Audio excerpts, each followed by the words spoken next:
Welcome, everyone. It's December 10th, 2016. I'm Frosty, and this is MogTalk. If you guys are new to MogTalk, MogTalk is a show where the Final Fantasy XIV community comes together to discuss anything from Savage Raiding to Triple Triad. Today, however, we're dedicating the entire show to discussing Paladin.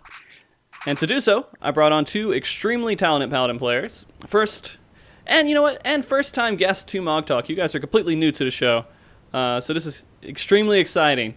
I'm going to start us off first, though. I want to introduce you guys to Sasha Rozenfald of Balmung. Did I say it right? Rozenfald? Yep. Okay. Rozenfald. Excellent. How you doing, man? Doing pretty well. All right. The one question I have for you that I want to make sure everyone knows so they can get a little bit more introduced to you is how long you've been playing Paladin and kind of your experience with Paladin. I've been playing Paladin since 3.0. I've been doing the Savage Raiding on Paladin since Gordius and stuck through that. Before that, I raided through all of Coil as a warrior.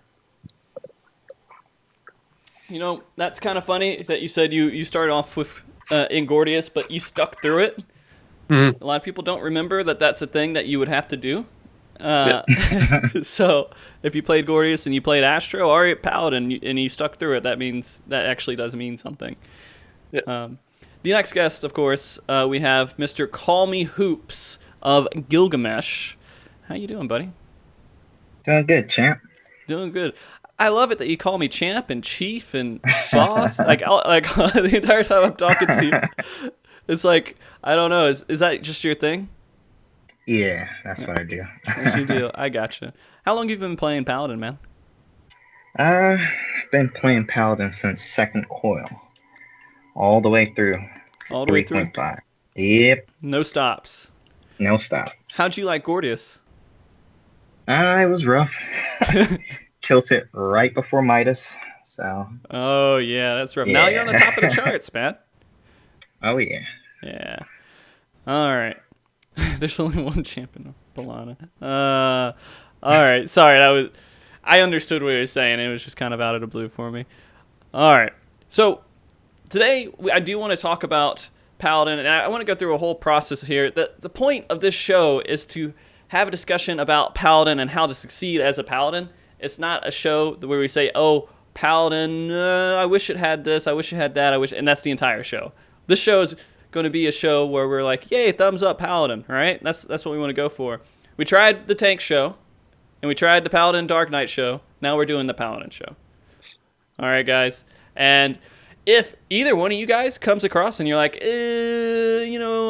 Dark Knight's better, yeah, you're off the show. I'm kicking you out. It's time.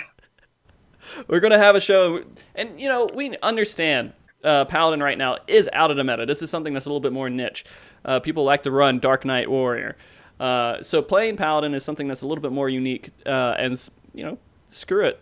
I have fun doing it. You guys enjoy doing it, obviously. And so there are people out there that want to do the content as a Paladin, so let's have a show and talk about it. To start us off, though, I kind of want to just get the introduction to why you guys actually play Paladin at the moment. And it could be for the simplest reasons, like, oh, well, I enjoy it because my friend told me to do it, and since then I've been playing it. Fine. But, what's the origin story to you playing Paladin, Sasha?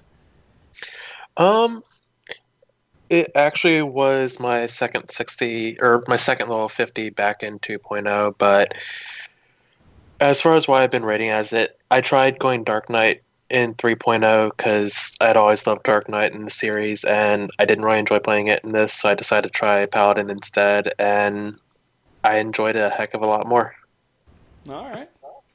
Hoops, what's your deal? Well, I was kind of forced to go Paladin, to tell you the truth. I came from a different game with 7 other players. Oh. So the DPS spots were taken, the healer spots were taken, one tank spot was taken, so I was left to go Paladin, so I just played it. Well, I mean, back then that was all that was available, right? Yeah. Yeah. But you've kept 2 Paladin. What made you stay in Paladin, especially through, like, Gordius? It's an easier class. It's just easier? Yeah, it's just Simple. easier. Okay. Easier. I got you. Second class, I got up to 60. And, it's easier for raid calling. You don't have to pay too much attention to your rotation because it's simple. So Right. I just stuck to it. Fair enough. Sasha, kind of why did you stick with Paladin throughout Gordius and everything else? Uh, it was more of a, for me, it was more of a middle finger to all the people saying Paladin was useless. Fortunately, at the time, I was in a more casual static and doing a lot of pugging, so and it wasn't able to progress as much back then as I wanted to. Yeah. But I mean, to be honest with you, that's kind of, I think a lot of people fall back to Paladin and do that for two reasons. One, fuck you, everyone else. I do what I want to do. The other reason is because it's a simpler job. And some people hate that. They don't like that. I myself love a simpler job for Paladin. I played Scholar, which I think is one of the highest skill ceiling jobs in the game. When you're doing real progression and you're not just DPSing. When you're just DPSing, it's whatever. But when you're actually going out there and healing plus DPSing and doing everything that you can, there's so much you can do in their toolkit.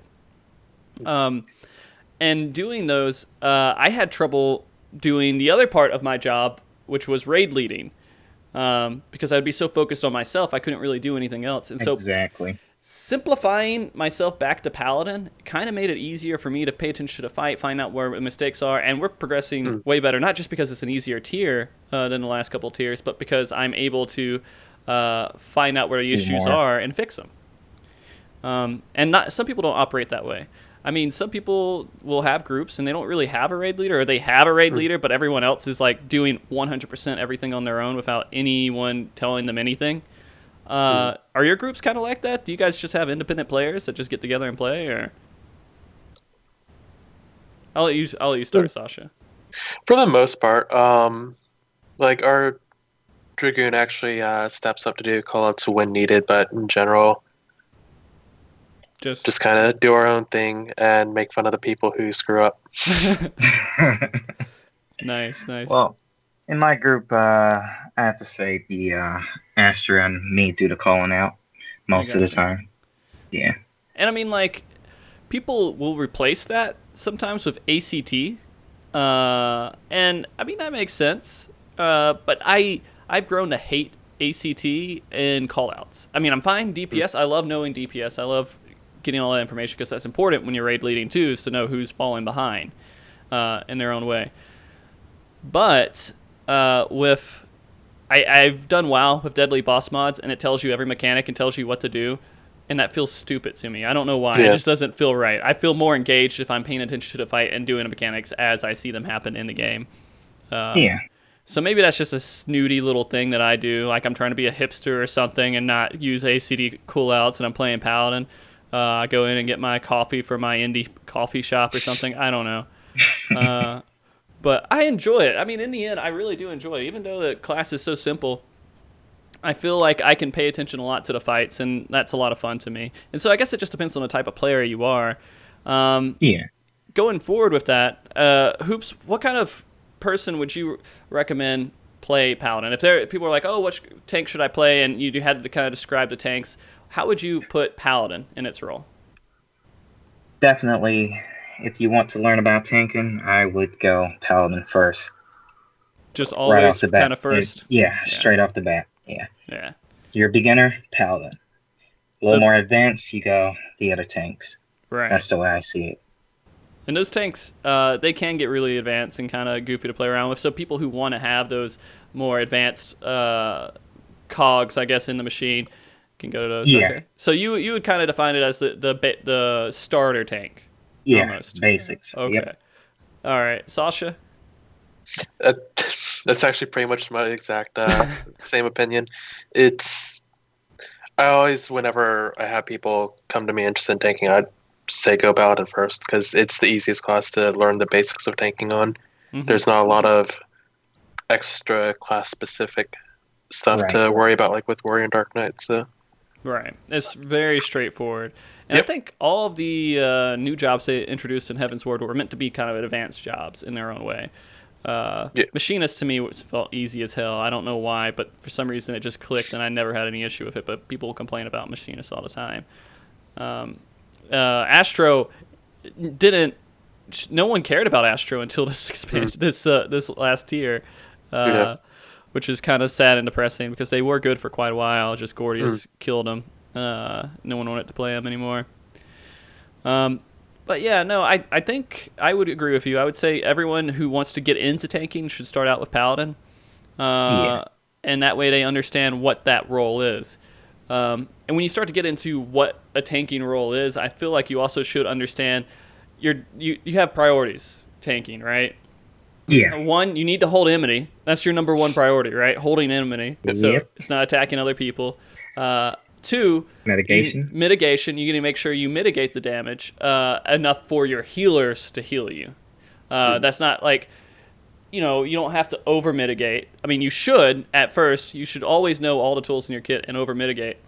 But you should figure out how to mitigate it properly for your healers. And that's when we start getting into, sword oath versus shield oath and everything else. And then after that, I think one of the last, there are 4 things. Third one, doing mechanics. You got to fucking do your mechanics. Don't forget to do that. And then going into the last one is increasing your DPS, trying to make it better. Once you guys have cleared fights and everything as a tank, then you're all about like, how do I keep my sword oath on the entire time? Just take shield off. Just take shield off. Yeah. Take it off. But I mean, I think it's also important for new players that are going out there and they're tanking. If you haven't cleared the fight yet, you should, only get into sword oath when you know that it's not going to matter. Yeah. Shield oath, I think, is such a good mechanic for progressing through things because it's automatic. You reduce damage no matter what. You're reducing that damage. Yeah. And so you don't know what's coming up. Your healers are kind of learning this stuff too. And so you're just prepared. And it makes sense to kind of go into things with shield oath on. But that's after you know a fight, then that's when you take off the training wheel, so you go into sort of. And people just forget that stuff. And I've been talking to you guys about this the entire time. This is one of my things that I've been fighting for such a long time, is that everybody is so DPS. I don't care. How do I get out the most DPS, even as a tank? And if you haven't been able to clear a fight yet, you shouldn't be doing that. Yeah. But I mean, there's also another side to Paladin that I think is a really big highlight that I like to tell people, is that it has a pretty good utility kit that isn't always useful. You can't use all the utility all the time, but you have it there. Would you guys say that Paladin is pretty much, I don't know, the highest utility tank out of the 3? Or do you think that the other ones kind of, or at least comparable? I think it's in between. Okay. I'll have to say Warrior's above it. For utility-wise? For utility, yes. All right. So that's the thing that I'm kind of confused on, because I think Warriors, they have, when I'm talking about utility, I'm meaning like doing certain things in the fight to help out the other players in the fight. And so with a Warrior, and we're talking about utility, what are we talking about? Storm's Path, Storm's Eye, self-healing. Well, it's a Warrior. Yeah. Fuck that stuff. That stuff just, you heal yourself, you reduce the damage. That's general like rating stuff. But then you go into like Paladin, and they're like, I'm going to stop all physical damage on this person. I'm going to home gang, or not home gang, they're tempered will and prevent a pushback. I'm going to heal this person in the fight. I'm going to cast protect. They have a variety of things they could do outside of just the general. I don't know. Reducing overall damage and doing more damage. And I don't think a lot of other jobs can do things like that, right? They can't like help out other people with little niche areas. Yeah. I don't know. I could be speaking out of my ass. You guys have to tell me if I'm speaking out of my ass. All right? No, for the most part, I'd agree with you there. Warrior's utility is invaluable, but it's also more limited, in my opinion. Whereas Paladin has a much wider range of utility, although it's more situational. Right. I mean, you have a toolkit. Not all those tools are going to be able to unscrew a screw. Yep. All right. You got a hammer. What the fuck are you going to do with a screw of a hammer? Right. So I mean, we're kind of in that whole same situation. Is that Paladins can't use all of their tools in the in-game content, but you can goof around with it. You have these things. You can say, oh well, where can I use Clemency? And Sasha, you've been talking about really liking Clemency.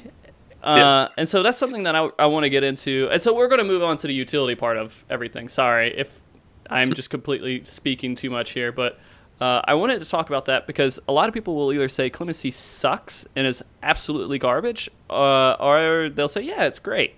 So, Sasha, tell me why you think Clemency is actually great. It's a harder one to use and requires a lot more communication, but I've used it a lot whenever someone does something stupid and you need to recover it. It's really useful for recovering runs, but also, and this is kind of an older thing from Gordius with, like, I've a lot of times in the past like to essentially augment my cooldown rotations with combinations of Stone Skin and Clemency. And that was really effective in A1S, where I had essentially a tank buster rotation that would allow the healers to ignore me completely for all the busters. But it's one of those things where it's very situational, requires a lot of communication with healers. Mm-hmm. Which is kind of interesting to hear, because there's multiple different ways you could play Paladin. A lot of people want to go straight to that DPS way, but then there's people who are like, how am I going to reduce the most amount of damage and get every single bit milk, every single utility I have? And that completely negating someone healing you for a tank buster is one of those ways, I guess. Hoops, you hate Clemency, right?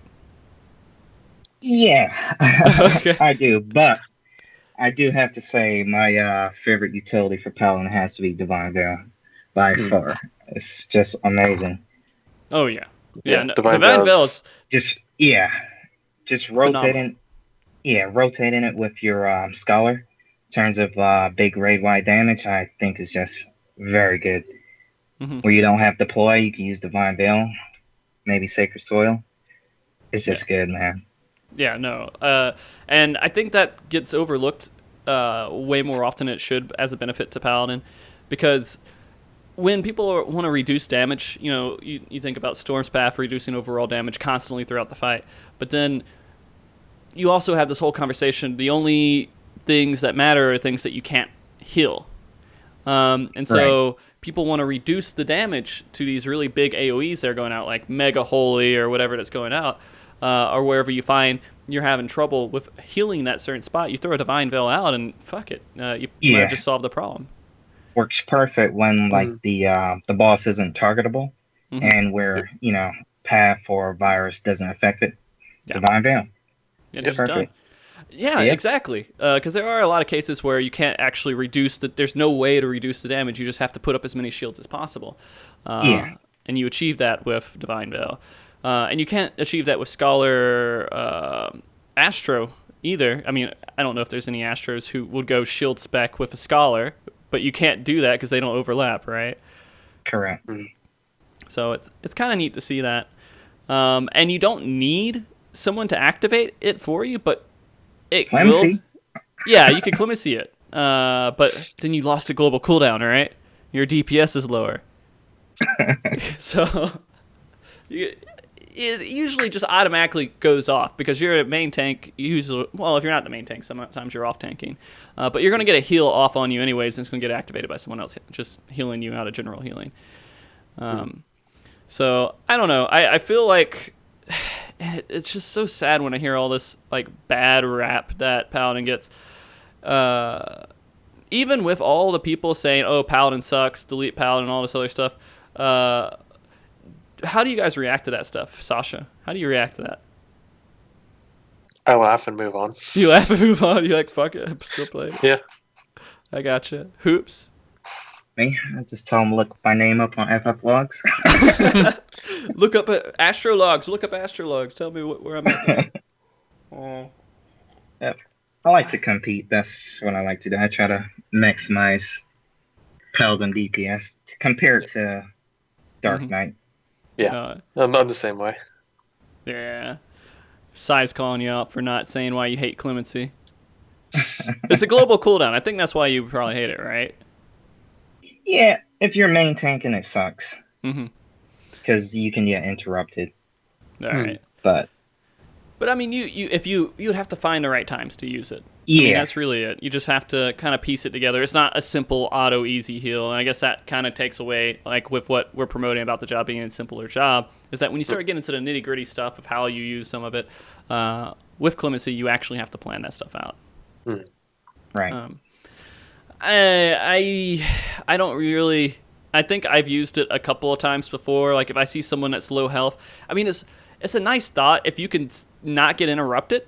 if you know you cannot get interrupted, and a big AOE heal's about to come out, and someone's not topped off, and you know your healers are doing AOE heals, they're not going to individually heal them.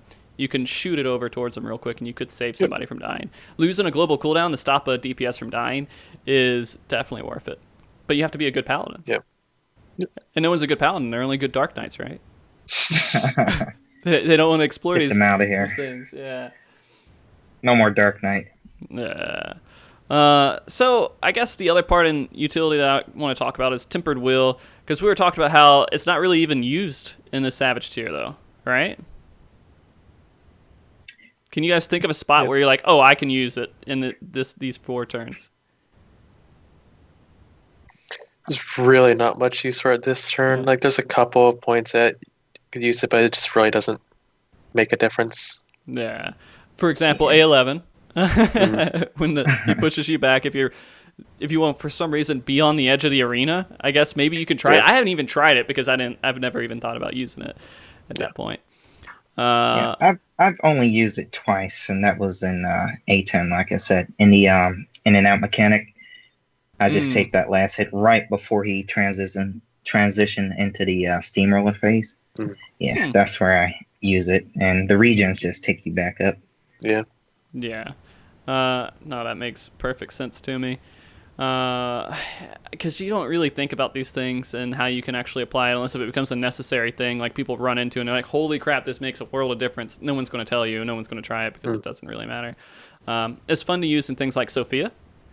Because you can completely avoid falling off the side. You can just say, I'm not even going to try to dodge it. I'm just going to press this button and just keep attacking and be done with it. Actually, I guess it depends. Oh yeah, when the head comes out, that's when I'll keep attacking, right? Yeah. And see, Sophia was such a good paladin fight. Do you guys agree with that? It's like meant for paladin almost. Yeah. And using its toolkit.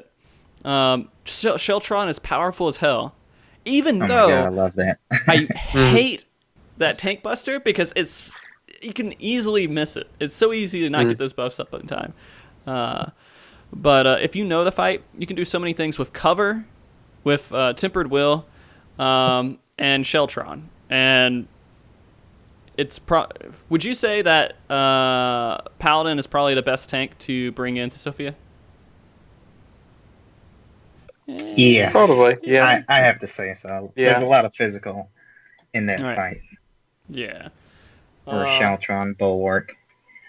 Everything works pretty good in there. Right. Divine Veil. Yep. Divine Veil. Again, Divine Veil's used in like every fight. There's not a fight that you can't use Divine Veil in. It is probably the ultimate utility. And if you guys are not using Divine Veil, any kind of paladins that are watching us that are not using Divine Veil, you're not a good paladin. Yeah. I'm just going to go ahead and say it. You guys have to do it. When you're playing a job, think about how you can help the fight, all right? And you have some tools in there that people may not tell you about it because everybody's playing Dark Knight and Warrior. No one's out there promoting all this stuff. So let me go down this list real quick. The other thing that we were talking about, Clemency and things like that, the other thing that you can do is you can cross-class Stone Skin, which that might go away in 4.0. Oh, yeah, absolutely. Yeah. Because they were talking about how they're homogenizing all the cross-class stuff. Tank stuff we'll have there, and then healer stuff here. So that might not make it over the Paladin anymore in 4.0. Huh? Thinking about it? I hope that's not the case. Because I actually enjoy the Stone Skin on Paladin. It's amazing. Yeah, I hope they do keep it. It helps the healers out a lot. Uh-huh. And it's like completely progression-wise, Paladins can be so strong with that stuff. And getting your healers up to par with getting all these fights down. All right, somebody has weakness. I throw a Stone Skin on them. Okay, they're probably good now. And what are you doing with your mana? Mm. Right? So the only thing you're losing out of this stuff is global cooldown, which sucks. But then again, I will always declare if you can save someone from dying, losing a global cooldown is definitely worth it. Unless if you're going for personal parse. Fuck them. I mean, that's the only other case. And so, God damn it. That South Park meme, I don't know how that kicked off so much. Do you guys know what that is? Hoops, do you know that South Park meme? I remember. No. Okay. Sasha? No, I know. Really? You guys don't know it? Oh, boy. You guys have to look it up. It's everywhere right now. It's like the big meme. Everybody says, I remember. You guys remember Chewbacca? I remember. And then they like go and it gets like really dark and then they start talking about racism and everything else in Vietnam. And look it up. It's good. Boy. It's good. It's good. It's exactly what you would expect from South Park. All right, so Stone Skin, extremely valuable, something that you should try to get from White Mage. And I think, I don't know, if you have nothing going on in a fight, for example, during the limit break part, the tank limit break part in A12S, I just go in Stone Skin stuff. It doesn't completely, I do the same. yeah, Same here. it doesn't, completely change the fight. My mindset is like, hey, we're doing this. I know the AoE heals are going to go off right after. How can I make it to where everyone's going to get healed about the same? And that's my goal, is to get people who have lower health a Stone Skin on them and to get a Divine Veil on. And then when they have to do an AoE heal, they don't have to give anyone any individual heals. But then again, it depends on if your healer is over healing, then it won't matter. But I don't know. Whatever I can do to save mana.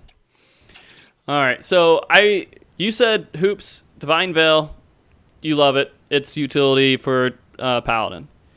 Now, yeah. Sasha, is there another utility that you're like super passionate about besides Divine Veil? It's mostly Divine Veil. I used to really love cover, but it's not really been that useful this tier. Although I got a lot of use of it in previous tiers. Mm-hmm. And of course, Hallowed Ground. Hallowed Ground's just amazing. And you think about that, and Hallowed Ground is a utility in its own right. I mean, it's not just like a cooldown. You can completely negate a lot of stuff that's going on in fights. For example, if you want to mess around in where is it, in A10, and you're like, hey, I don't need Hallowed Ground for any point except for the ads. If you use it, and then you can run around with the ads, and when there's a little thing where you can't move, you can skip over it. It doesn't matter anymore. You can move around and just not give a shit for 10 seconds. And so I do want to talk about Hallowed Ground a bit here because it gets a really bad rep. Really bad rep because of how long the cooldown is. And so people hate it.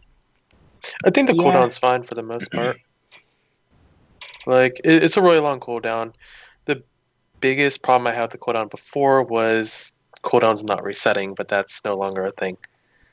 Yeah. So wonderful. Use it right at the beginning of the fight, don't even care. Oh, yeah. I normally use it right at the beginning of the fight anyway, so Mosaic always hated that in previous years. Yeah. That's actually a good thing. Actually, you can probably get 2 uses out of the Hallowed Ground if you pop it earlier in the fight. Yeah. That's a plus there. Except for, in A9, because the fight dies so quick. A9 and A10 are too short, at least with my group. Yeah. But it's a pretty amazing cooldown. I mean, we're comparing this to, there's the other cooldowns, right? You have the really quick, comes back all the time, home gang. But, it lasts 6 seconds, and it takes you to 1 health. Then you have... Say that again? Go ahead. Okay, no. I was going to say Living Dead is the other one, right? Where you just take damage until you hit 1 health, and then you have to be healed up for your max damage. Both of these things involve healers to be paying attention to you. And I think the fact that you can completely negate mechanics and a healer touching you makes it that much more useful than any of the other two. But then again, that's just my personal opinion. Yeah. Sasha, you look like you were going to say something too. You're like... I was going to just mention, with the home gang, if your warrior's good, then the healers don't really have to. But that requires a skilled warrior. Yeah, you got to be really on top of that. I mean, you just talked about them healing themselves and then getting... Yeah. But... Yeah, I can see it. 6 seconds is kind of rough for me because I feel like the 10-second mark is perfect for A12S because it negates 2 of the hits, guaranteed every time. Yeah, that's one of the things I like with. It's actually the main reason why my group has me tanking the time ad instead of the might as Paladin, because with Hallowed Ground and with how our DPS levels, I don't get touched by healers at all during the time and might. Oh, really? Yep. Because I hollowed through the first and the second hit, and then I take the fourth hit, and it's dead, or I take the third hit, and it's dead before the fourth hit comes out. Well, shit. Is that the physical ad? No, that's the magical ad. That's the magic? Yeah. Interesting. Physical is kind of a pain in the ass when you think about it, right? Because like you can't really, it doesn't cast its busters. You just have to time that. And I hate that so much. Using Celtrons on those are a pain in the ass. That's where I shine. You're really good at that? Yeah. Oh yeah, I actually pay attention to the autos and the. You get used to it. I think he cleaves you after every. He buffs up first. He throws one auto, then the cleave is right after. If you can get that down pat, you can Sheltron, you can hollow. So your hologram can eat 2 of them. Yep. He buffs it comes one down to auto time. and then Sheltron. Yep. Okay. I'm going to use that on my next attempt. I haven't been paying attention to it. I'm a bad player. So now we got that down. So guys, Paladins who are out there working on A12S, the few that are out there, that's what you should be doing. And I kind of want to talk about that a little bit too, is that this tier is really strong for Paladin in the first 3 fights. Right? It's awesome for the first 3 fights. Where Paladins like get chewed out on is A12S. Because of all the magical damage that goes out, it's seen as completely silly to bring in a Paladin because a Dark Knight has all the magic reducing, right? So going through this tier, Sasha or in Hoops, did you guys have to do anything to convince your static to let you guys run Paladin on A12S? Or were they just like, we'll just keep you? Okay. I just put my foot down, dude. I just say I'm playing Paladin. Yeah. For me, it was mostly putting my foot down, and then to convince our DPS who were arguing for it, I indulged them a bit and very quickly convinced them otherwise. Okay. Yeah. And also another thing, I just want to prove that, the game is not making you play a specific tank. You can kill any fight with any comp. You just have to use a different strategy. That's all it comes down to. I get a lot of negative feedback saying, "Oh, why do you Paladin A12S?" Dark Knight. Screw that, dude. Well, like for our group, that's part of the reason why I off tank 12, because we have a really good warrior in our group, and honestly, the warrior's kit is comparable in our experience. That's a bold thing to say. A lot of people will fight you on that. Yeah, a lot of people will, but in our group's personal experience. Okay. Yeah, I actually do the same. I off tank A12S. Then I pick it up at the end of the after time gate. Yep, right. My group does the same. Yep, you just got to use a different strategy. That's all. Yeah. It's not the end of the world. Yeah, it's not hard to think of these strategies either. You just kind of tank as a Paladin is tanking. You're like, oh, a tank buster's coming up. This is how I need to use it. This is where Paladin's going to be strong if they're off tanking here or they're main tanking here, which we'll go into a little bit later too. But I don't know. I'm main tanking the entire fight because I was like, no one does this. So screw it. I'm doing it. I'm going to main tank this entire fight here. And until I need him to take my warrior co-tank to tank a tank buster, he'll take it. And then that's really strong. And that's such a silly concept too, is that people are like, oh, this tank's better because it has more stuff to reduce the damage. You have 2 tanks. Exactly. Tank swap. Tank swaps make use of every cooldown. Yeah. I mean, getting a tank swap with a warrior, putting an inner beast up and vengeance, holy crap, you just solved that problem with not having enough cooldowns, right? And Yep. you reduce the damage a little bit. When you're progressing on these fights, you're not required to do a ridiculous amount of damage to clear the fight. Like, I did super minimal damage on A12S. I think we had so many issues with DPS on that fight that we went up to almost 13 minutes on that fight. And we lived all the way up until the second set. Like, it was GA 100, and then we went through 2 more optical sites. A11? A11, yeah, A11. And I felt like it worked. It went fine. We made it work for the group. We could have probably put out more damage, but you don't see, even doing really bad and doing unoptimal amount of damage, people dying and stuff, you can still clear these fights. Yeah. And so doing this extra damage before you clear a fight seems kind of silly. Yeah.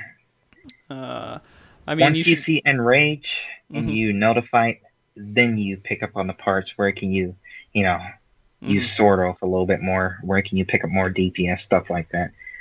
But that's the mentality. But I mean, like, I don't know. I feel like, for example, you're an A12 and you have to kill the Edge. You're not killing them fast enough. Find out how to kill them faster.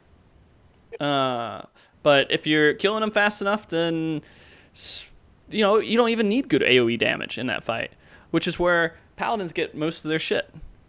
People are like, oh, they have horrible Paladin damage, AoE damage.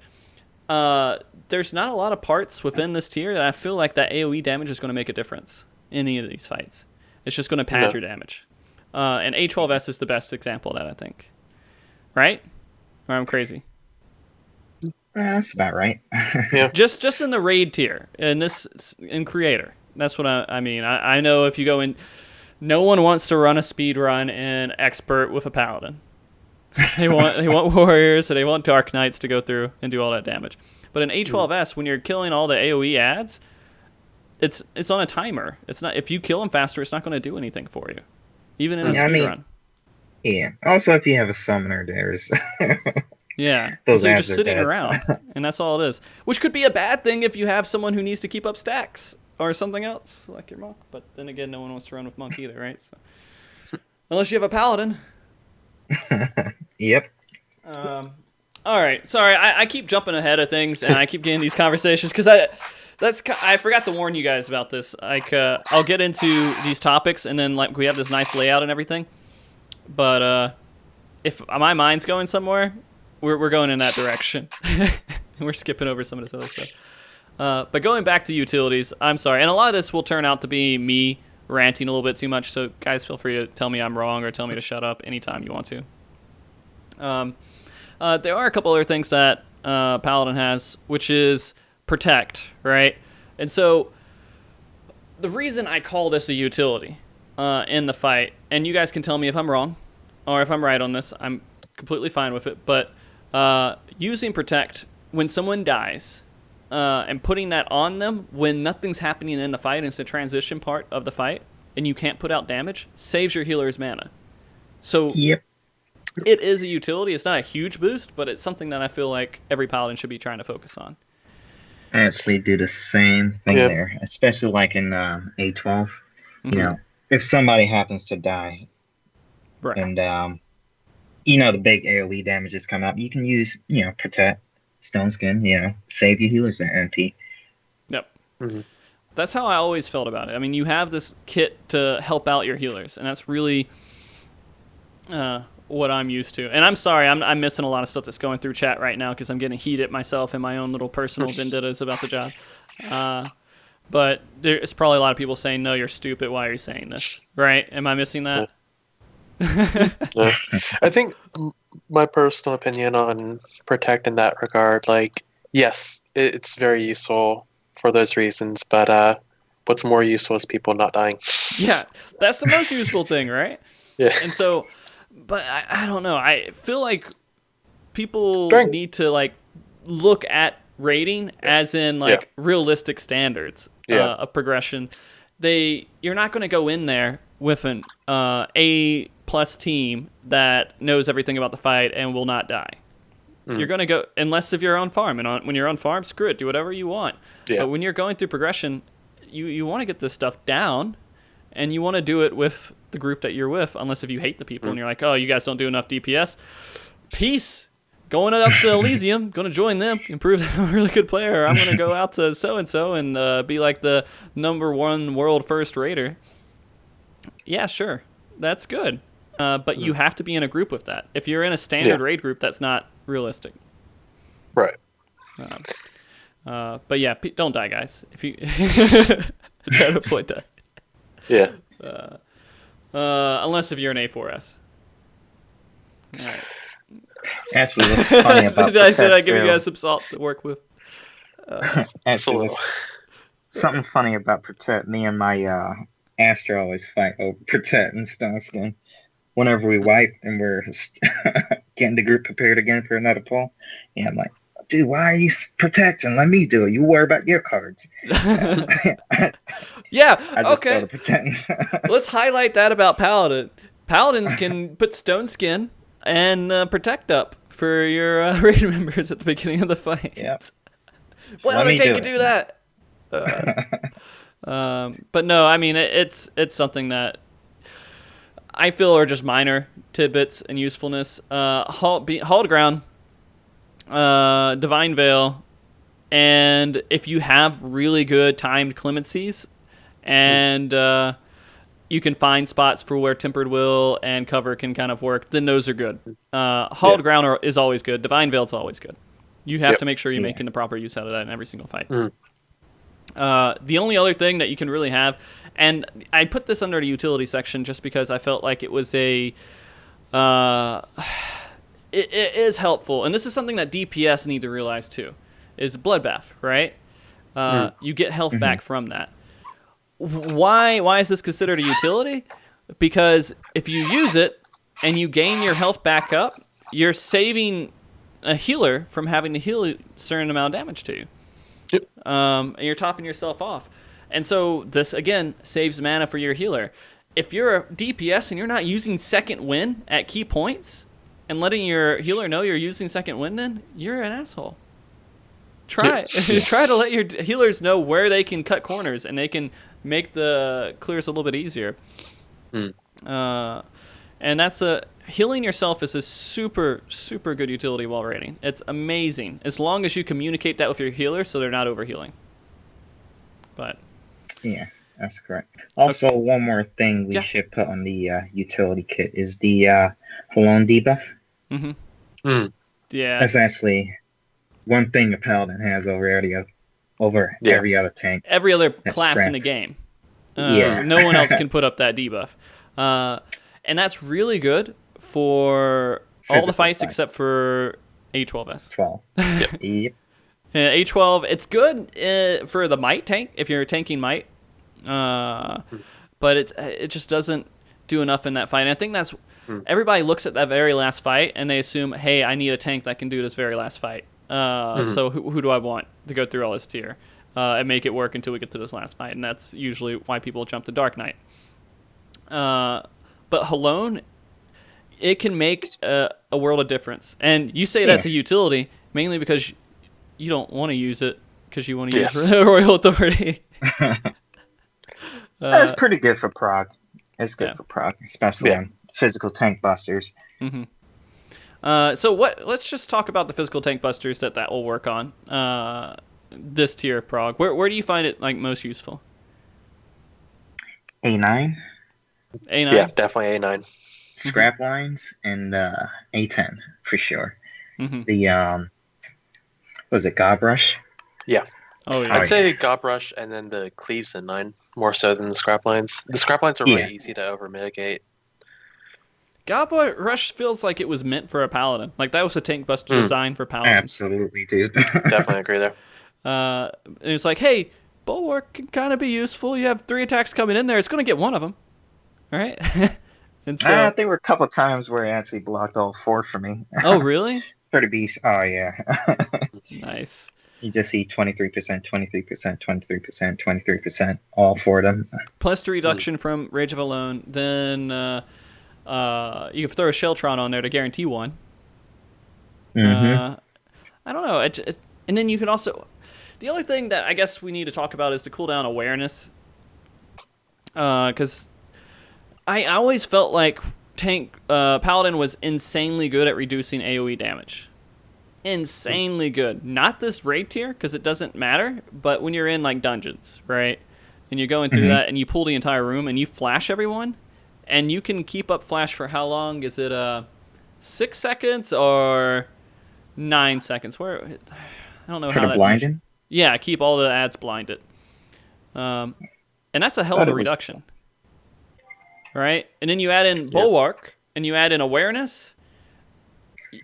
You just used an amazing set of combination of cooldowns that you can just sit there in AoE, and by the time that you're done with cooldowns, everything should be dead. But then again, you have to compare that to fights where the ads just die immediately, and you just use one cooldown, and everything dies within one cooldown. It doesn't matter.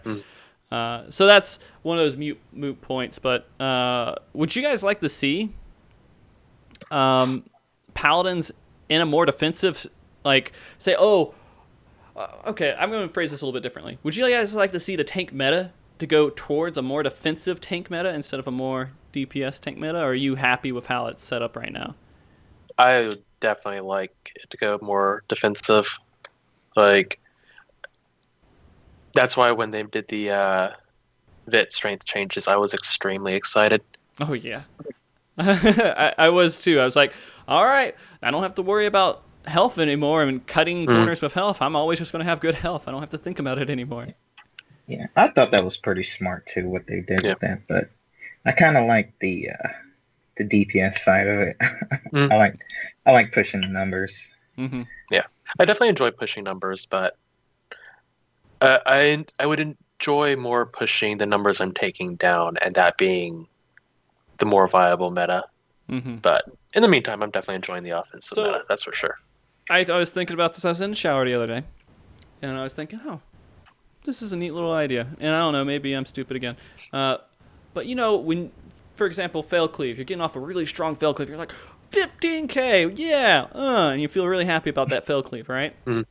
What if there was a system in place where you had to work to get a high mitigation on something, and then the more you set up your stats and everything else, you would get a higher mitigation. And so, like, a tank buster comes, you're like, I prevented 15,000 damage, and you feel like really happy about that.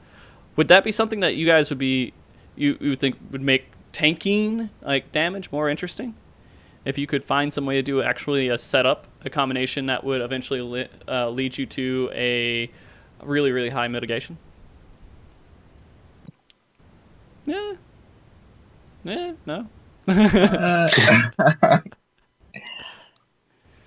That's actually a first for me.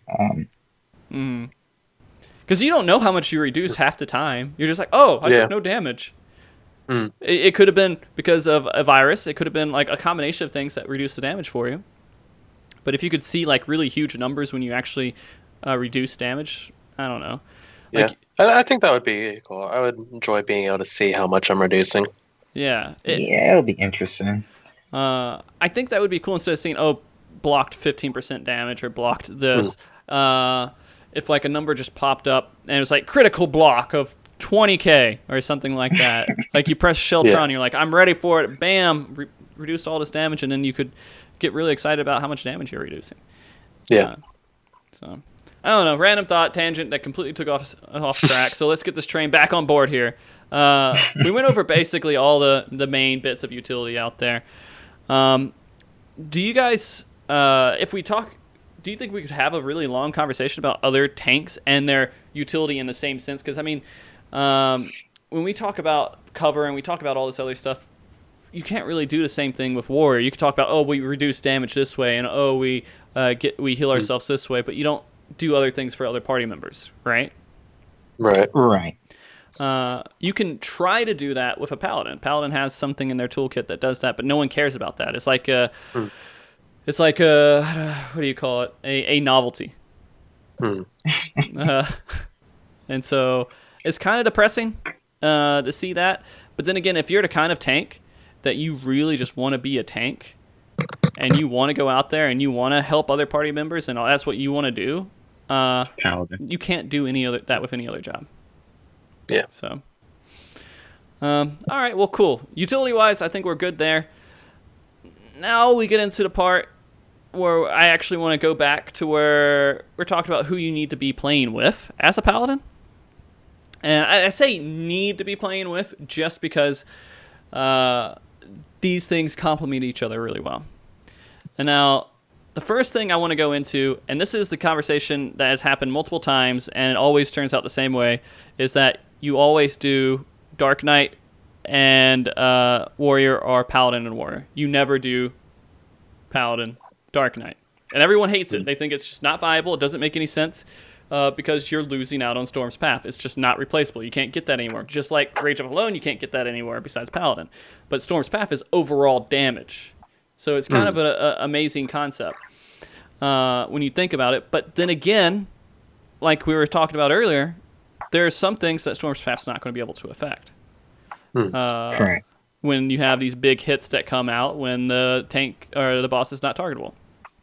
But everyone forgets that. Everyone completely forgets that's a thing. Because it doesn't happen often enough, I guess. Okay, so, Sasha, I talked to you earlier. I have your thoughts on the comps with the tanks. I'm going to go to Hoops real quick, though, and I want to tell me why you would always do Paladin Warrior and never do Paladin Dark Knight. Then we have Sasha just beat you up.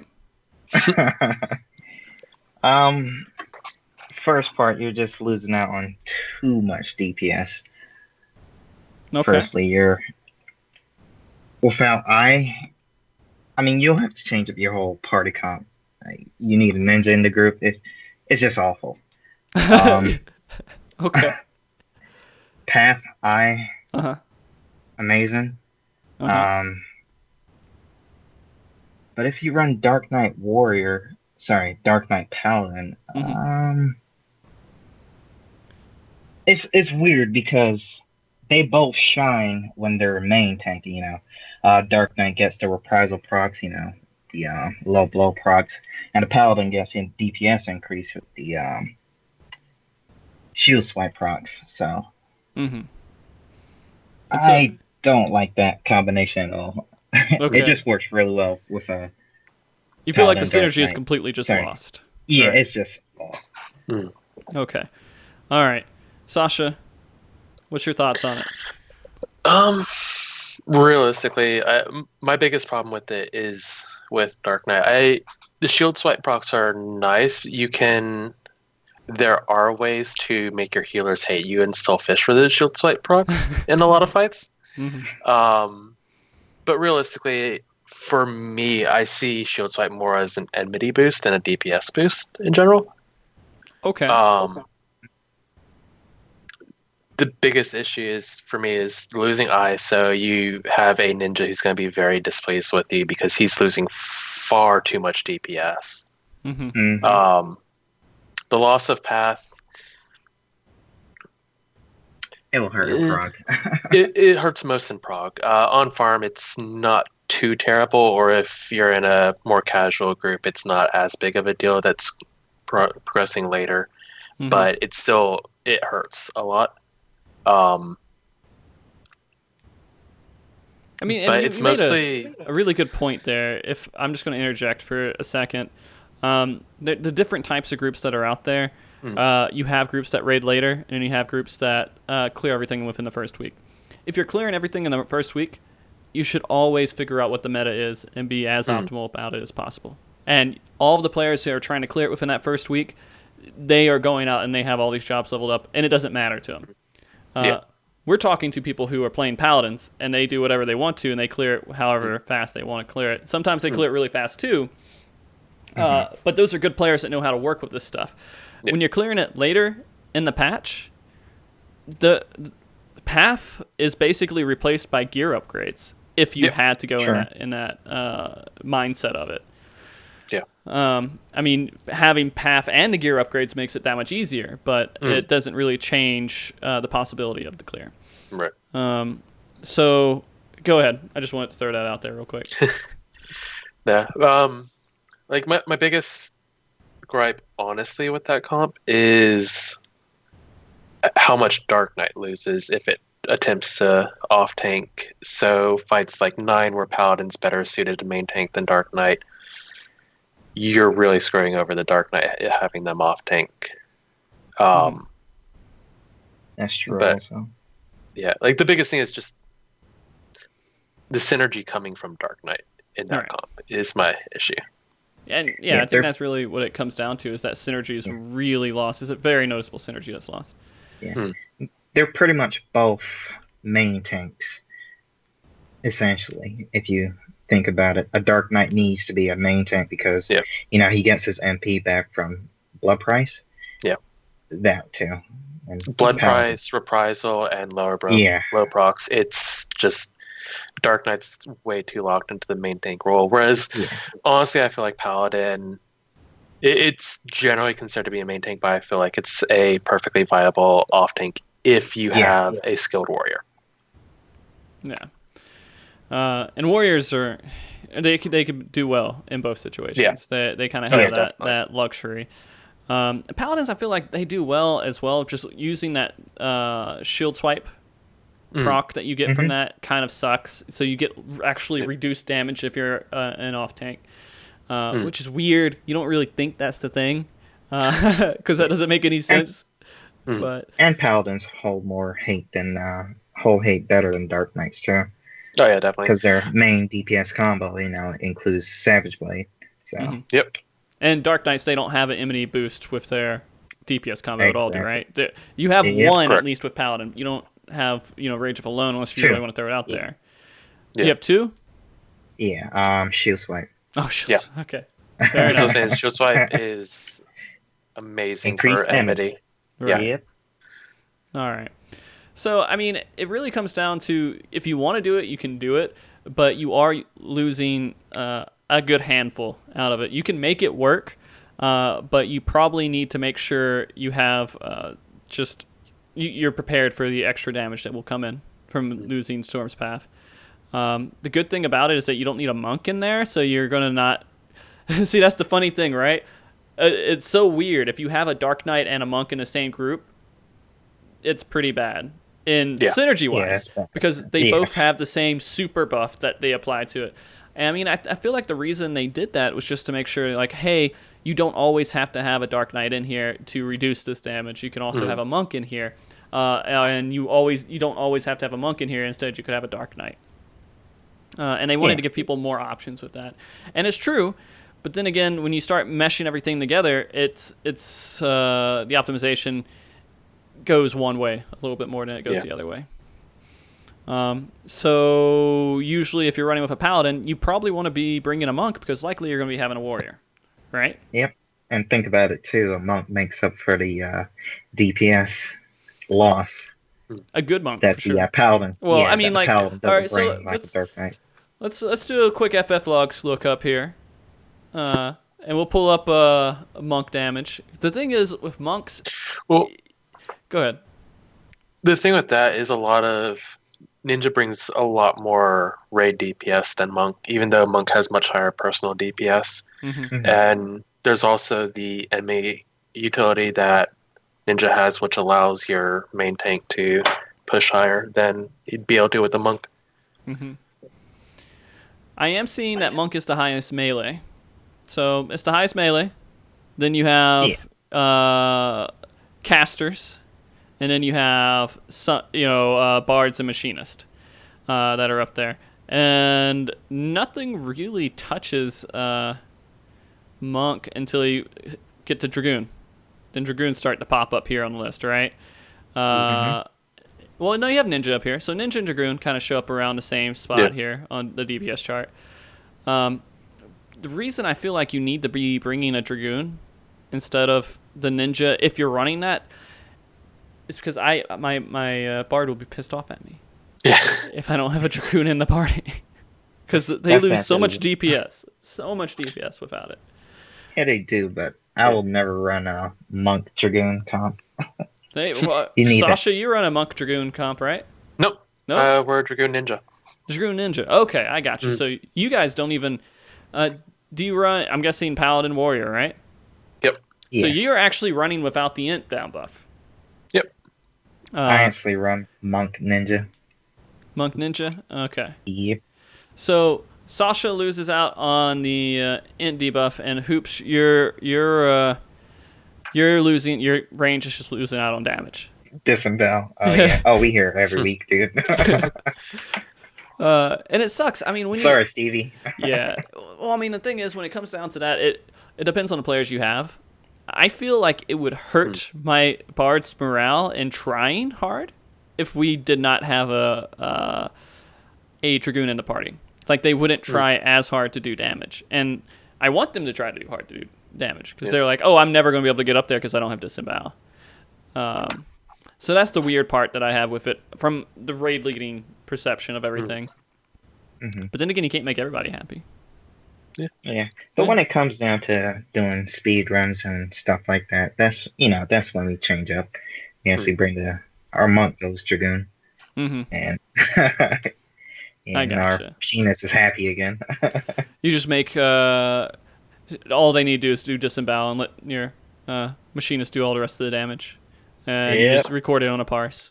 If their balance is their way, then they're happy, right? That's kind of how you make them happy. Sedate it during your normal raids. Fair enough.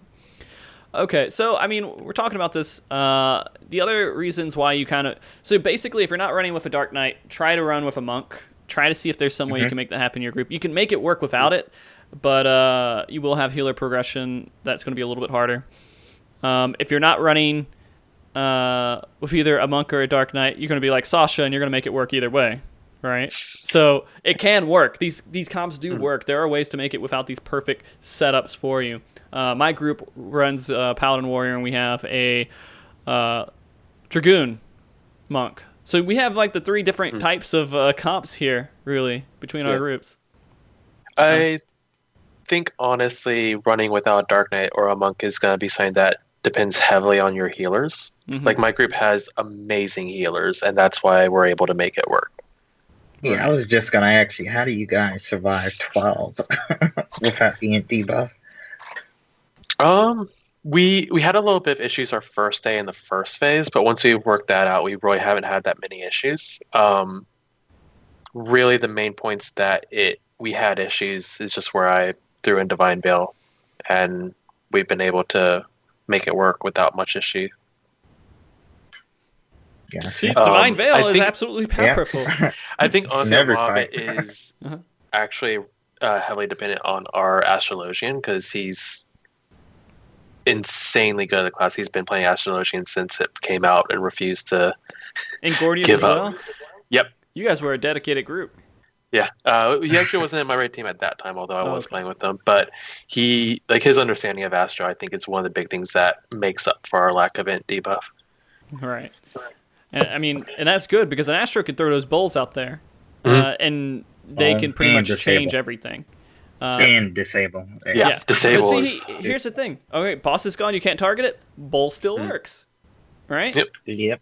And so people don't realize that because they only want DPS, which is such a funny factor, because they made this tier to try to avoid that too, right? Yeah. I mean, right now, again, the mindset comes to what you're doing when you're doing a fight. And when we start talking about in-game using Sword Oath all the time, that's the thing. Everyone says use Sword Oath, use it as much as you can so you can do more damage. But if you haven't, again, you're progressing on a fight, reduce as much damage as you can. Help your healers out. Focus on getting to those mechanics so you can learn those mechanics. And a part of that is reducing the overall damage to a fight.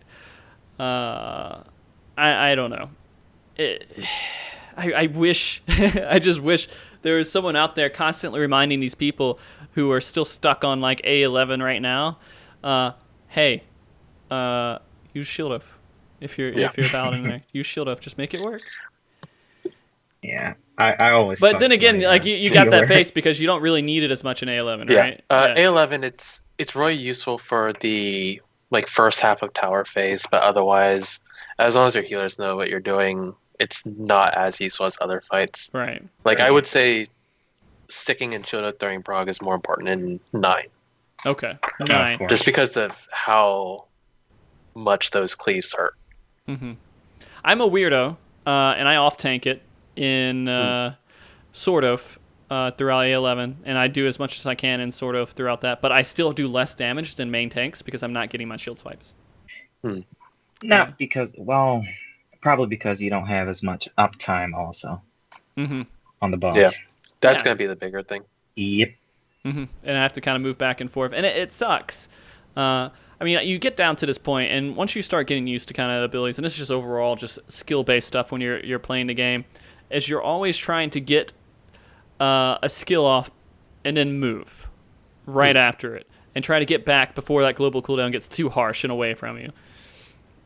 Instead of just, I gotta move, let me just move, and you could have gotten one more swipe in, then you lose so much damage. You always try to get that last swipe and then run. I don't know. Moving from... So, you know what's funny? Off-tanking it in A11 too, my goal is to get a Goring Blade on every single Lapis. If we go to Lapis phase, right? Sometimes people skip it. We don't skip Lapis phase yet. Yeah, you know what's funny about that? I used to do that. Oh, yeah? Yeah, I used to do that, but it's actually a DPS loss. Well, I mean... Yeah. Surprisingly. When you don't off tank A11, right? You kind of how do you? No. So you I basically main tank it, but yeah. What I used to do was I used to walk around Goring Blade every ad and meet up with my warrior to stack up for the tank buster. Yeah. Well, you lose global cooldowns traveling from one to the other. And I think that's the part that sucks. I have to, since I'm off tank, I have to be running around anyways. For the first little bit to avoid that orb. I'm like, well, I'm just going to kite this around and while I'm getting Goring Blades on things, and I'll end up on the tank one, and I'll just tank it there after the end. That's just part of how our strategy works. I used to have boss moving around with me so, on every orb. That is that's kind of I don't know. I just can't think of doing it. Sasha, like that, what do you do with the Lapis? I actually have done a few times in 12 for the wing ads, because our scholar highly encouraged me to multi-dot that phase. I'm pretty sure Dragoon was wanting to strangle him for that. That you lose so much damage doing that though, right? Not if you do it right. I can't really do it anymore because of how high our DPS has gotten. By the time I was doing it, like it was on average about 50 to, like by the time that part ended, I was about 50 to 100 DPS higher than normal. Okay. Like by the time the time in might spawned. Oh, but okay. It's in the long run, it doesn't really make enough of a difference. I gotcha. Right. I mean, it wouldn't as matter long now as you either. get the as long as you get the full duration of a Goring Blade on it, it's actually a good thing. But once you don't get the full duration off, it's gonna be a DPS loss. How many ticks do you need? I mean, this is good information. How many ticks? I haven't done the math in a while. Do you need of Goring Blade for you to actually get the maximum amount that it would be better than using Royal Authority? Well, actually, during a regular Paladin's rotation, you're always gonna clip the last 3 seconds of the duration. So right. And so anything before that, I would say, will be a DPS loss. Anything before the last 3 seconds of it? Well, I have to say, maybe.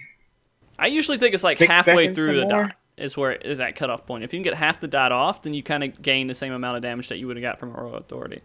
Again, I haven't done the map in a while, and I should have done that way before. I think Goring Blade is 500 and. It's 500. I might. Go ahead. Yeah. I know it's 500 and something potency, correct? So something like that, yeah. Half. Well, the combo potency is 240 and then 50 potency per tick. So with Royal Authority being 350, yeah, 350. You need 3 ticks, so 9 seconds for Goring Blade to be more useful. And how long does Goring Blade last again? It's like 20-something seconds? 24 seconds. So technically, you don't even need half. You can do less than a half, and it'd still be worth it doing it. Yeah. Are we also comparing Savage Blade versus Riot Blade in damage as well? 230 versus 200. So Bright Blade's 30 more potency, so realistically, you actually only need 6 seconds. So 2 ticks. Yeah, 2 ticks for it to be a gain. If you can get 2 global cooldowns worth of 2 to 3 global cooldowns worth of ticks on it, then it's higher potency. Okay. So there you go, math. We worked out math here on MogTalk, guys. Goring Blade is super strong. If you can't get the full duration, that's fine. Still use it, apparently. So I think that's really good for people to kind of understand, too, is how they're using that Goring Blade. And when they decide, oh, I need to use this. Oh, well, it's not going to go off the entire time. Well, still use it because it will kind of increase your damage. So. All right, so cool. Let's start getting into the DPS side of it now that we kind of talked about the first 2 sections that I wanted to go over, but I did it completely in reverse order for some reason. I don't know. Maybe that's just how the conversation went. But DPS with tanking, well, not DPS with tanking, but DPS as a paladin is simple. Yeah. Right? There's nothing too complicated about it. So, but I want you guys to give tips out anyways. We already gave one tip about Goring Blade. All right. And you guys know about damage with Paladin because you guys are near the top of the Paladin DPS charts on FF Logs. So you guys have an idea about that. Hooops, how do you maximize the most damage out of Paladin? And I know sort of, always being sort of. Okay, that's number one thing, right? So what other tips could you give out? You definitely want 2 Circle of Scorns under Fight or Flight, for sure. Okay. How do you manage that? Do you just do it right after you do Fight or Flight? Ideally, yeah. It should be right after Fight or Flight. The next GCD after should be Circle of Scorn. Okay. Yeah. For the most part, yeah. It's a little bit tighter if you have a ninja because you want to delay it just enough to get it into trick attack as well. Yeah.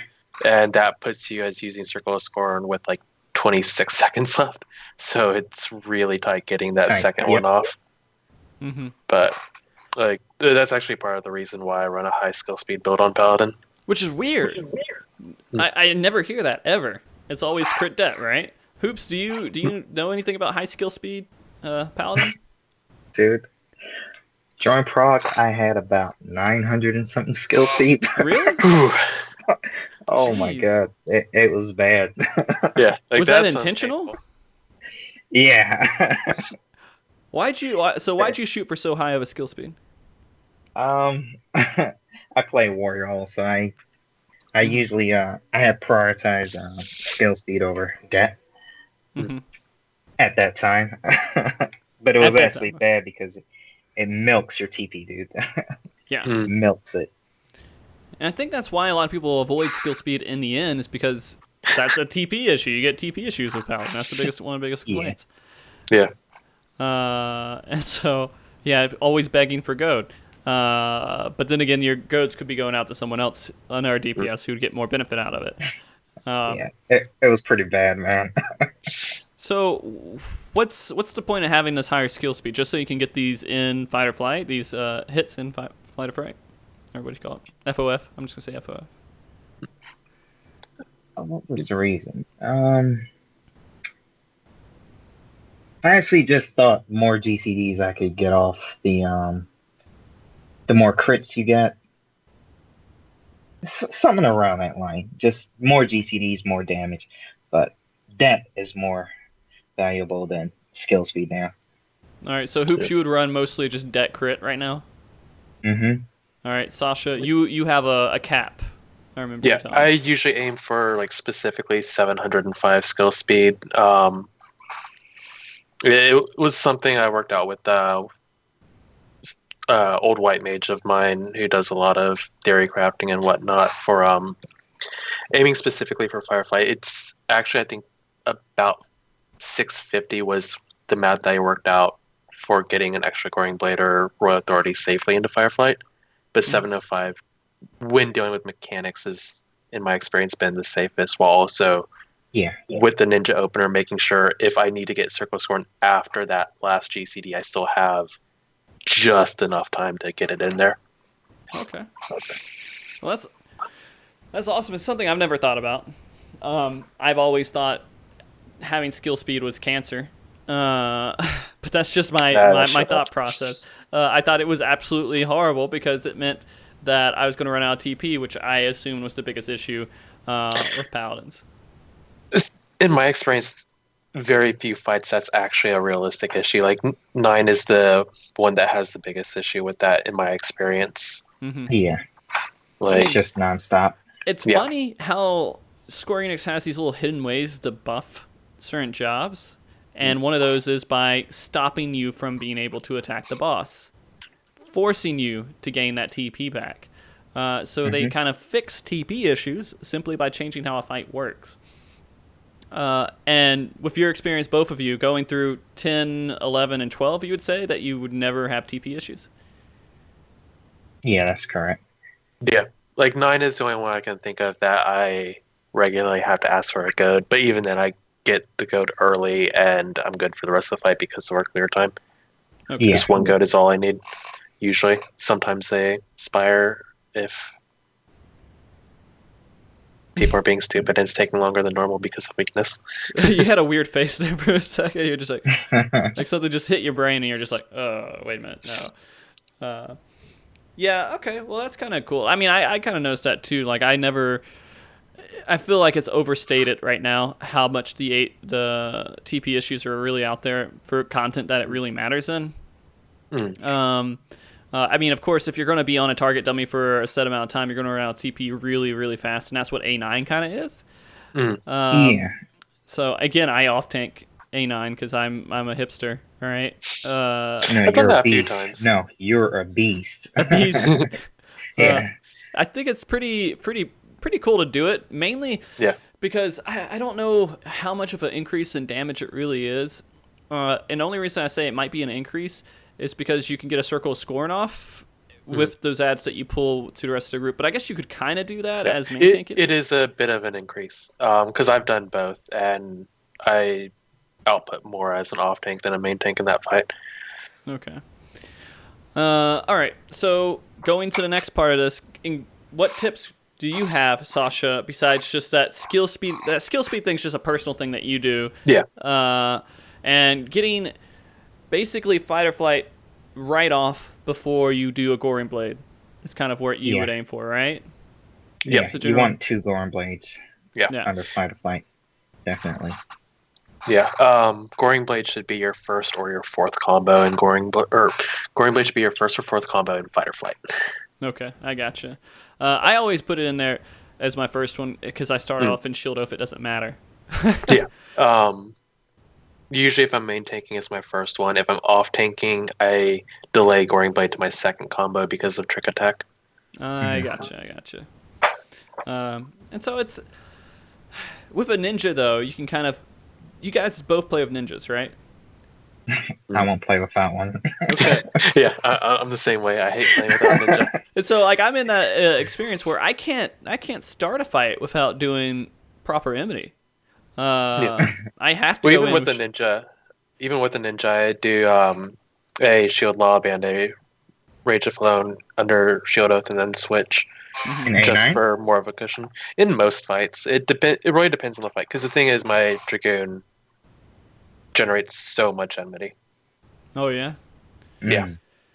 Tell him the rage of strikes, man, because that's what dragoons can do, right? Yeah. Right, no, quelling strikes. Sorry, quelling strikes. Yeah. No, elusive jump. Elusive jump, yeah. I'm pretty sure he would sooner murder me than use elusive jump in his opener. Oh, man. So, yeah, that's kind of what ninjas are there for, to help you increase your damage by letting you do more sort of, and keeping that number one priority thing as a tank, which is keeping enmity. Yep. Yeah. But you can negate that by being an off tank. And so I feel like playing Paladin and off tank is a little bit better if you have... See, okay, here's the other situation when we're talking about doing increased damage. If you don't have a ninja and off tanking as a Paladin, it works out. But then again, you can use a warrior to boost your enmity, right? Do you guys always have warriors pulling for you? In my group, we actually split it in half. I actually pull 10 and 11, and my warrior pulls 9 and 12. That's just the way we do it. But in reality, having a warrior open up is better for threat by far. Yeah, I usually pull in 9 and 11 because I'm main tanking those fights, and then our warrior pulls 10, and then he main tanks 12. So when they are pulling, they're doing an Unchained combo, and they're going crazy. Do they have to do like anything really? I haven't looked into it too much. Do they have to do anything ridiculous that like holds you? Like, do you have to give them a high timer for that setup, or do you just Unchain, go in there, and just be a beast? Just Unchain and go ham. Okay, as long as they're doing Unchain, I got you. So after you provoke it back from the warrior, when's a good time to provoke it back from the warrior? Just depends on the fight, or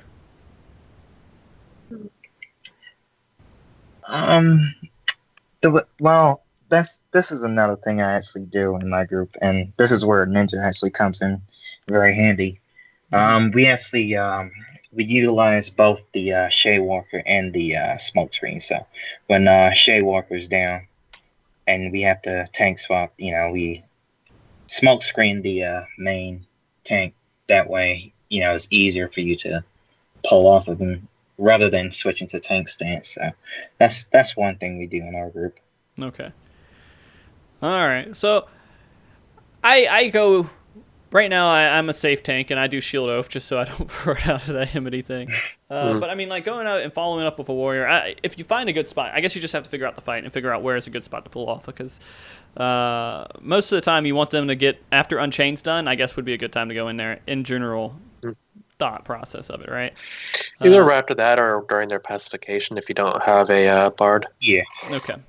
And then once you get it off of them, though, you should be doing what to make sure that they don't pull right back off of you? Should you always just start with a Rage of Alone and sort of? Provoke right after the Fast Blade. Okay. And so you get two Enmity Savage combos. Yeah. Yep. Okay. I got you. And once you got that, you're pretty much solid, right? Yeah. Okay, because their combos are going to be basically Path and I, and they're not going to use Butcher's Block because that 20 damage increase is too much if it pulls aggro off of you. Or like you lose more damage doing a Rage of Alone than he gains from doing a Butcher's Block. Is that right? It's not worth it. Okay, I got you. It's just not worth it using the block. It's better to use the eye. Okay. It'll stay up. Right. And you're trying to make the ninja happy, who's the person who's letting you do sort of the entire fight. So there you go. Okay. So, all right. So that's a good way to increase your DPS is kind of having a ninja in your group and having a warrior start the fight. Then you can try to stay in sort of the entire time, and you do stick to a pretty simple rotation where you're in fight or flight. And you get the fight or flight right. Okay, so fight or flight, Goring Blade, and right after Goring Blade, you try to get a Circle of Scorn off, right? And as long as you do that, you just stick to your Royal Authority and Goring Blade combo, and you're good. Yep. Okay. Simple. Yeah. And trying to get little cheats on Sheltron, of course, right? However you can in the fight. Yeah. And wherever there's an add or two. Add or a cleave. Yeah.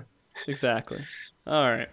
So, okay, so cool. We got that down for DPS. It's just not something that's really complicated about the job. You can always just go out there and do your simple combos. If you're playing a Dark Knight, there'd be tons of little bits of theory crafting you could do about turning things on, turning things off, and same thing with Warrior. I think Warrior's a little bit simpler than Dark Knight, but maybe not. I don't know. To me, it seems like I played Warrior before. I'm used to Warrior, so it makes sense to me. Dark Knight feels like it has lots of different cogs in the machine that you have to work with. Yeah.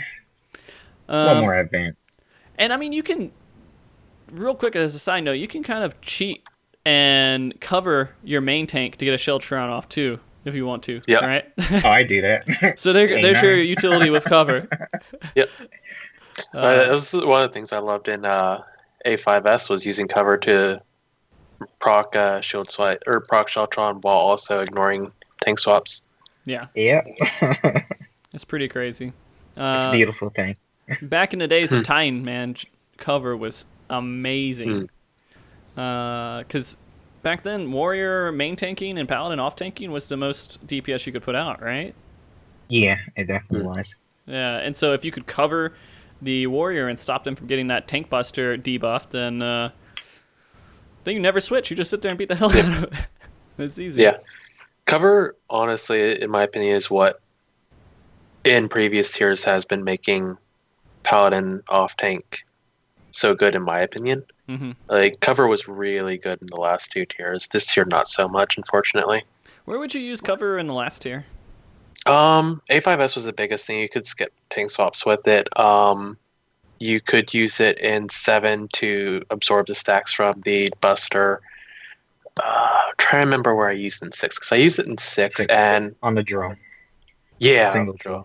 Yep. And then on 8 there were a few good points to use it as well. Like, pretty much every fight had good use for cover in the last tier.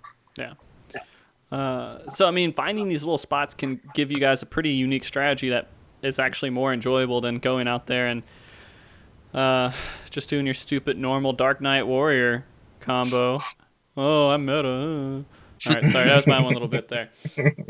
Okay, so cool. I just wanted to go into that. I mean, DPS, if you guys have more questions about DPS, feel free to ask them. By the way, I haven't even looked at the viewer questions to see if we have some in there. But if you guys have questions about anything, feel free to ask, and we'll jump into them. We're gonna answer a couple of Reddit questions that were on the forum here after we go into Savage advice here. And this is Savage Creator. You guys have done this entire tier through and through as Paladin, right? And so people who are getting into these tiers, or people who are having a little bit of trouble with some of these, or not tiers, these fights in this tier, let's go through each turn and just give some general advice out for it. So let's say we're doing A9. I don't know if there's really anything you guys could give out too much about A9, but Sasha, what are some tricks that Paladin can use within that fight? For A9, really, it's mostly simple stuff. Sheltron's god tier for all the scrap lines. Not really a Paladin thing, but just keeping them facing west the entire time makes it so much easier. And then Hallowed Ground double scrap line. So, if you Hallowed Ground double scrap line, I haven't done it, does it mean that you don't need to go mini or anything? You just say, screw it, fuck it? Yep, you just stay there, take 0 damage from it. Nice. So, basically, Sheltroning as much as you can in those, and throwing down your cooldowns in the most optimal rotation you can, which is already something that you should be trying to do. One other thing is for the Faust, when it drops after the second of that pair of double scrap lines is running over to the Faust and Divine Veiling. That helps with the AoEs going out around it. Acid rings, yep. So, do you guys Divine Veil before the acid rings or after the acid rings? Before would be better. Like my Astro's been telling me right after the scrap line, if you activate Divine Veil, like when he's healing you up, it procs. So it's like actually up for the acid ring. Yep. That's what our group does too. All right, there you go. I usually use it after. I don't know why. I just thought, like, oh, we've died a couple of times after, so I just keep it to where that false AoE damage happens. I just wanted to make sure that we didn't die for that. So after the poison went out, I always threw up Divine Veil. But I guess, that makes sense. All right. So any other tips there, Hoops, for A9 that you can think of?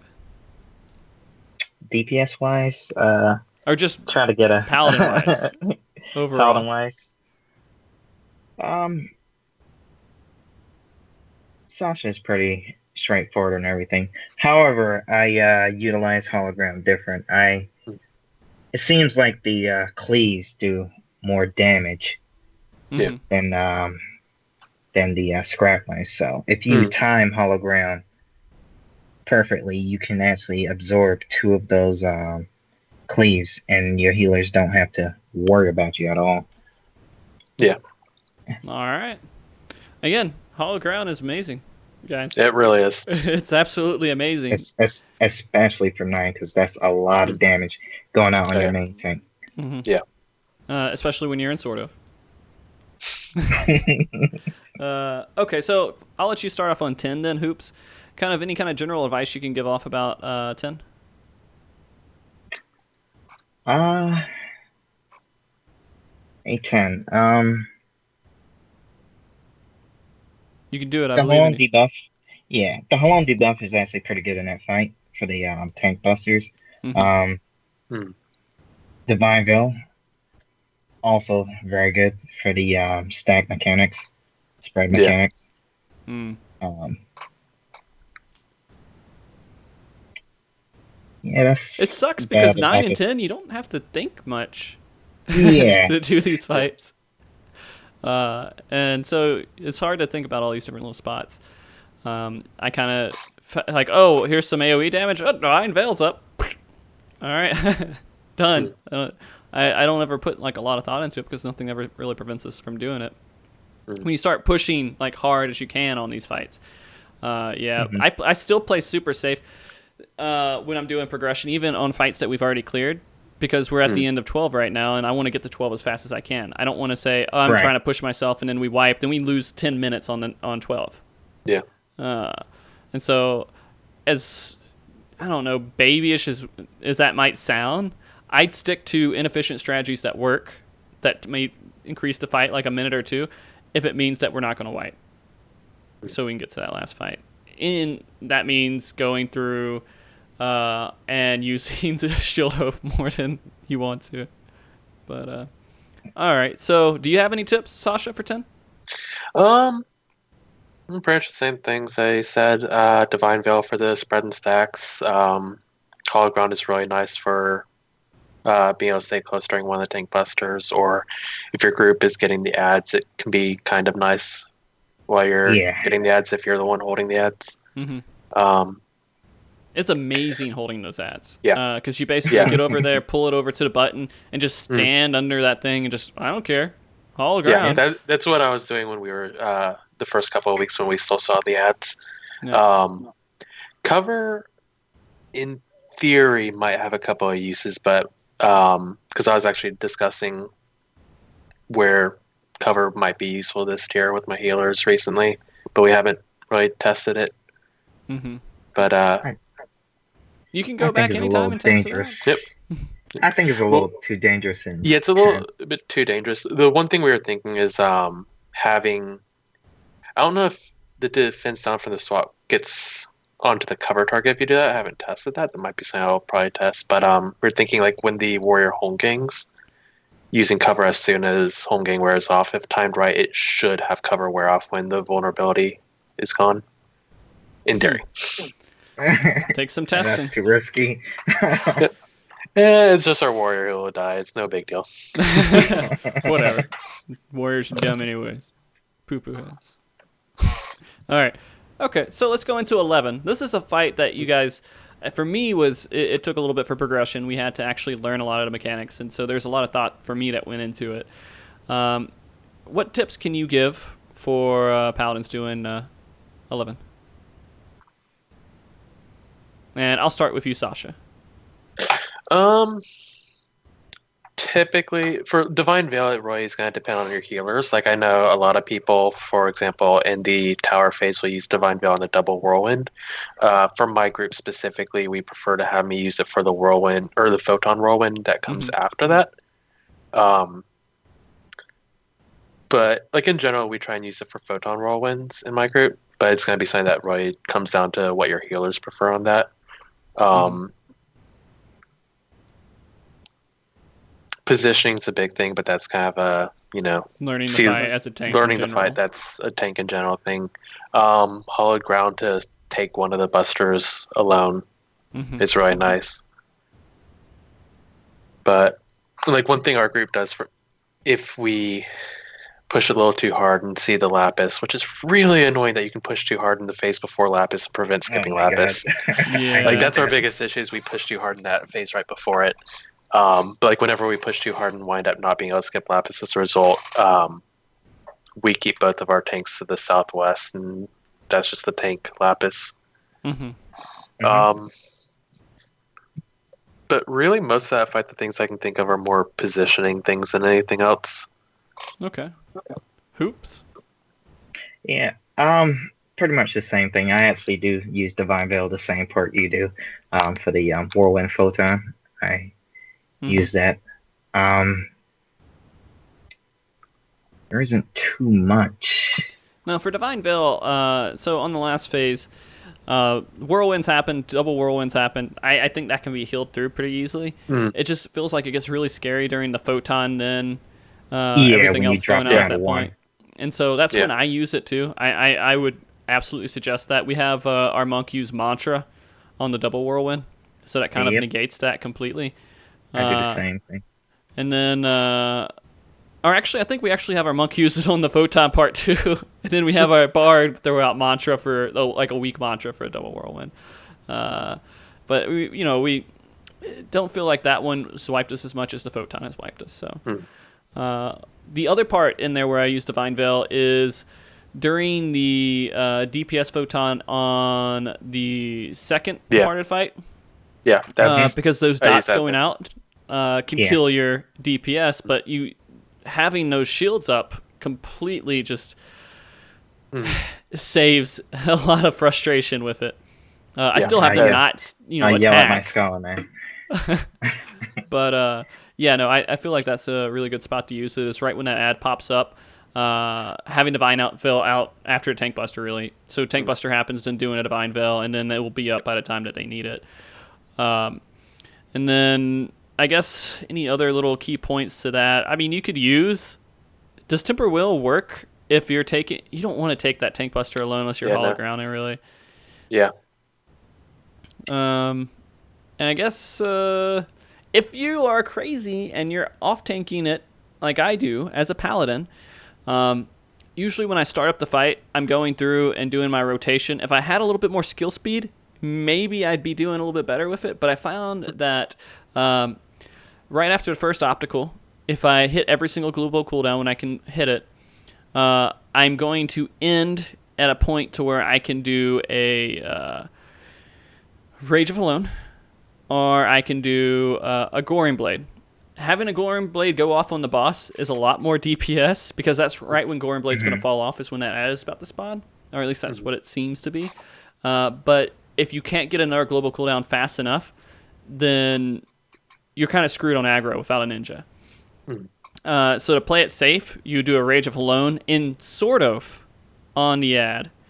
So you can keep aggro, then go into your combination and end that off, and another Goring Blade that you would apply to the boss later on. But if you could do it fast enough, you have enough skill speed, you could probably get a Goring Blade off on the boss before you switch over to the ad, and still keep aggro if you're doing fine with it. So, again, weird perspective on it. Sorry. Then, okay. So let's get to where it really matters, which is A12. And this is the fight that most people don't believe you should be in as a Paladin, right? So, first part of advice on this. I main tank this at the very beginning. You guys both off tank, right, at the start? Correct, yeah. And so, let's just go through that perspective. What advice could you give to people who are starting out in Paladin and off tanking that fight? And I'll start with you, Hoops. I'm going to make you start, Hoops. Okay. Well, what I like in A12, Divine Veil helps out when you pre-pop it before the pull. It lasts up until the first two prays. That's actually very helpful there. And also, if you have a black mage in your group, that's actually really, really good. You can utilize APOC. We didn't really talk about that too much. We did bring it up earlier, Hoops, but I completely forgot about it. Is having a black mage in your group is really strong in areas where you need it to help with tank busters. Yeah. Yep. Which is A12S. Absolutely. Yeah. Yeah. And so APOC reduces how much damage again? What is it's God, I forget. I want to say 30. Is it 30% or is that a little bit too much? This sounds like it is 20%. 20%. 20? Yep. Okay. All right. So basically, in A12S, having a black mage they can hand out a 20% cooldown damage reduction, which is amazing, and kind of negates like, oh, the big thing, like, oh, it's magic damage, so it matters. So if you have a black mage in there, you just kind of throw that out for a tank buster, and there you go, Dark Mine. Just kidding, it's not Dark Mine, but but yeah, so it's pretty helpful. So the idea is if you pre-pop Divine Veil, you know, it lasts for the first set of praise, and you also get it up in time for the Unholy Heads. So it actually works out well, and you can get it up for the ultimate if you need it. Yeah, so that's pretty good there. Okay. Any other thoughts you want to throw in there, Hoops? I know you got them. Yeah, that's later on in the fight. Okay. All right. Starting out the fight, Sasha, what kind of is there anything you would want to add to it? That's pretty much like our group normally. We were having Divine Veil pop right when the praise are going out, so I'd be up for the Mega Holies. But otherwise, for that first phase, there wasn't really a whole lot different that I'd say. More the ad phase and stuff. Okay. So Divine Veils for me end up only really in the ad phase for that first part of it. And so doing the ads, how do you guys do? Because this is what sucks, right? Everyone's like, oh, you can't do AoE.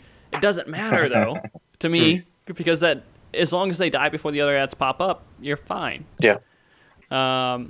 So talking about that, how do you guys handle the 8 ads when they come up? Do you just double flash? What do you do? That's actually funny. We came up with this weird strat. It worked actually pretty damn good from Prog and throughout farm. What I actually utilized cover on the 8 ads. I covered the warrior because he's just overpowering.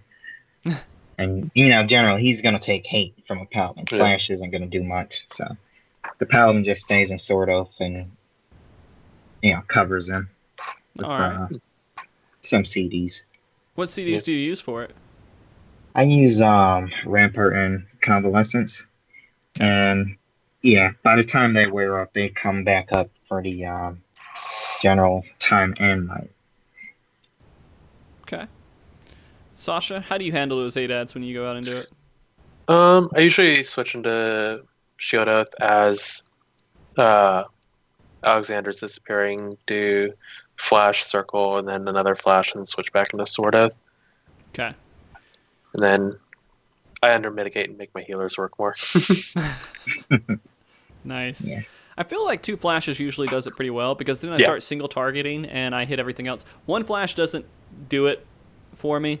And I always make sure that I'm getting the Circle of Scorn off on all 8 ads. But I mean, usually the timing works out that way anyways. You're lucky to get it off before they die sometimes. My group kills it way too fast for me to try and save it. Yeah. So usually what I do at this point is while they're dying, I do a Divine Veil. And the reason I do that is to make it easier for the healers when holies start happening at the very beginning of that. Okay, so I'm going to teach you a little something. Teach me something. Teach me. If you pre-pop it before pull, you get it up at that exact same timing. Oh, really? Yep. Nice. All right. So maybe that's what I should be doing, and that will help out with the... Well, how long will it last? Does it last enough for the praise if you pop it then? Yep, 30 seconds. Okay. You have to proc it like, I think it's 5 seconds before the before you actually pull, and it lasts up until the first set of praise, and you get it up for the 4 unholy heads. Okay. All right. Well, nice. I will probably start doing that now. Now that I know that. Okay. So dealing with those ads, Sasha, you tank the magical ad. Yep. Okay. So this is weird. Hoops, you tank the might ad, right? Yep. Physical. Okay. Yeah, because it's physical. It makes sense. But Sasha, you have this theory on why you do it. Can you explain to everybody kind of why you do that?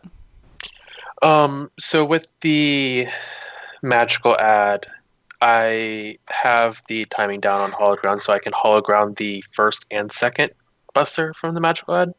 And then with my group's DPS, I'll take the third buster, and that's it. So for that phase, if I take the time ad, the healers can completely ignore me. Which is insane. Yeah. I think that's kind of insane to think about. But you have to have the DPS to be able to pull that off too, right? Yeah. Okay, Hoops. How do you handle your cooldowns on the might ad? Well, pretty much since we have the warrior open up the pull, you normally have all your CDs up, so I tank that entire ad, sort of. I don't care. so, I take the very first cleave. Like I said, I usually time the Sheltrons, so I can time the big hits all the time. So the first two GCDs, well, the first two cleaves I take with Foresight and Sheltrons, and the third and fourth usually Sentinel, and the after Sentinel wears off, Hallowed Ground. If you time it correctly, you can get 2 big hits off on their Hallowed Ground. So, and when Hollow wears off, you have Rampart, Bulwark. Definitely works pretty damn good against physical. So now, that's the way. Since I main tank it, I will never have Hallowed Ground for that point because I start with Hallowed Ground. And so, I'm pulling the boss, and the healers just get me shielded up, and they don't heal me at all until they start doing AoE healing. Because if you get, as soon as he does a cleave on you, and you pop Hallowed Ground, it will cover the punishing heat and the next cleave that will happen, and he won't do any more damage to you until you have to get him after Sacrament. And so that would be one of the biggest differences. I always start off with just a mild set of cooldowns, and at the end I use Rampart to make sure that that's up, I guess. And I'm in Shield Oath the whole time too, so I'm being really generous. Which, again, if you haven't cleared the fight, I think is a good idea to be in Shield Oath. Yeah. I mean, having a Astra in your group, rotating the viruses and disables is actually really, really helpful for our team. Can I go ahead and just give a quick tangent of why I don't think Astros are good for progression? Go for it. Okay. So I try to think in the mindset of how can I make the fight easier overall for everyone. And after doing A12S, the way that we've done it, bringing in an Astro means we start skipping phases randomly. And it's not always the same thing. Sometimes we skip, sometimes we don't skip. And that's confusing as hell for players trying to learn the fight and progress on it. So unless if you have a group that can all completely remember, a skip might happen here, we need to pay attention and look for these skips and then handle that, you have to stay on top of that, and that's adding in an extra set of mechanics that you have to pay attention for in the fight. If you have a white mage, your skips are usually around the same. Sometimes they'll be a little bit different, but you can always guarantee there's going to be a variety with an Astro because it depends on the balances they get. Right? Yeah. So that's my weird thought process on it. I feel like Astros are really good for post-progression. Or if you're having DPS troubles, then bringing them in would be good. But I hate waiting 2 minutes to get a balanced card, balance spread every single fight. Because I feel like that also prevents progression, right? Because you're losing time that you could be spending trying to learn to fight. When I do prog, I don't wait for a balance. That's just me. But then again, that's something more keeping that consistency, like in the beginning of all the fights, I don't know. It's for learning wise, it sucks. But that's personal preference, I guess. Yeah. But having it, I think, is really, really good, man. They're strong. They're huge. Yeah. They're way stronger than they were ever in this entire expansion. They were fine.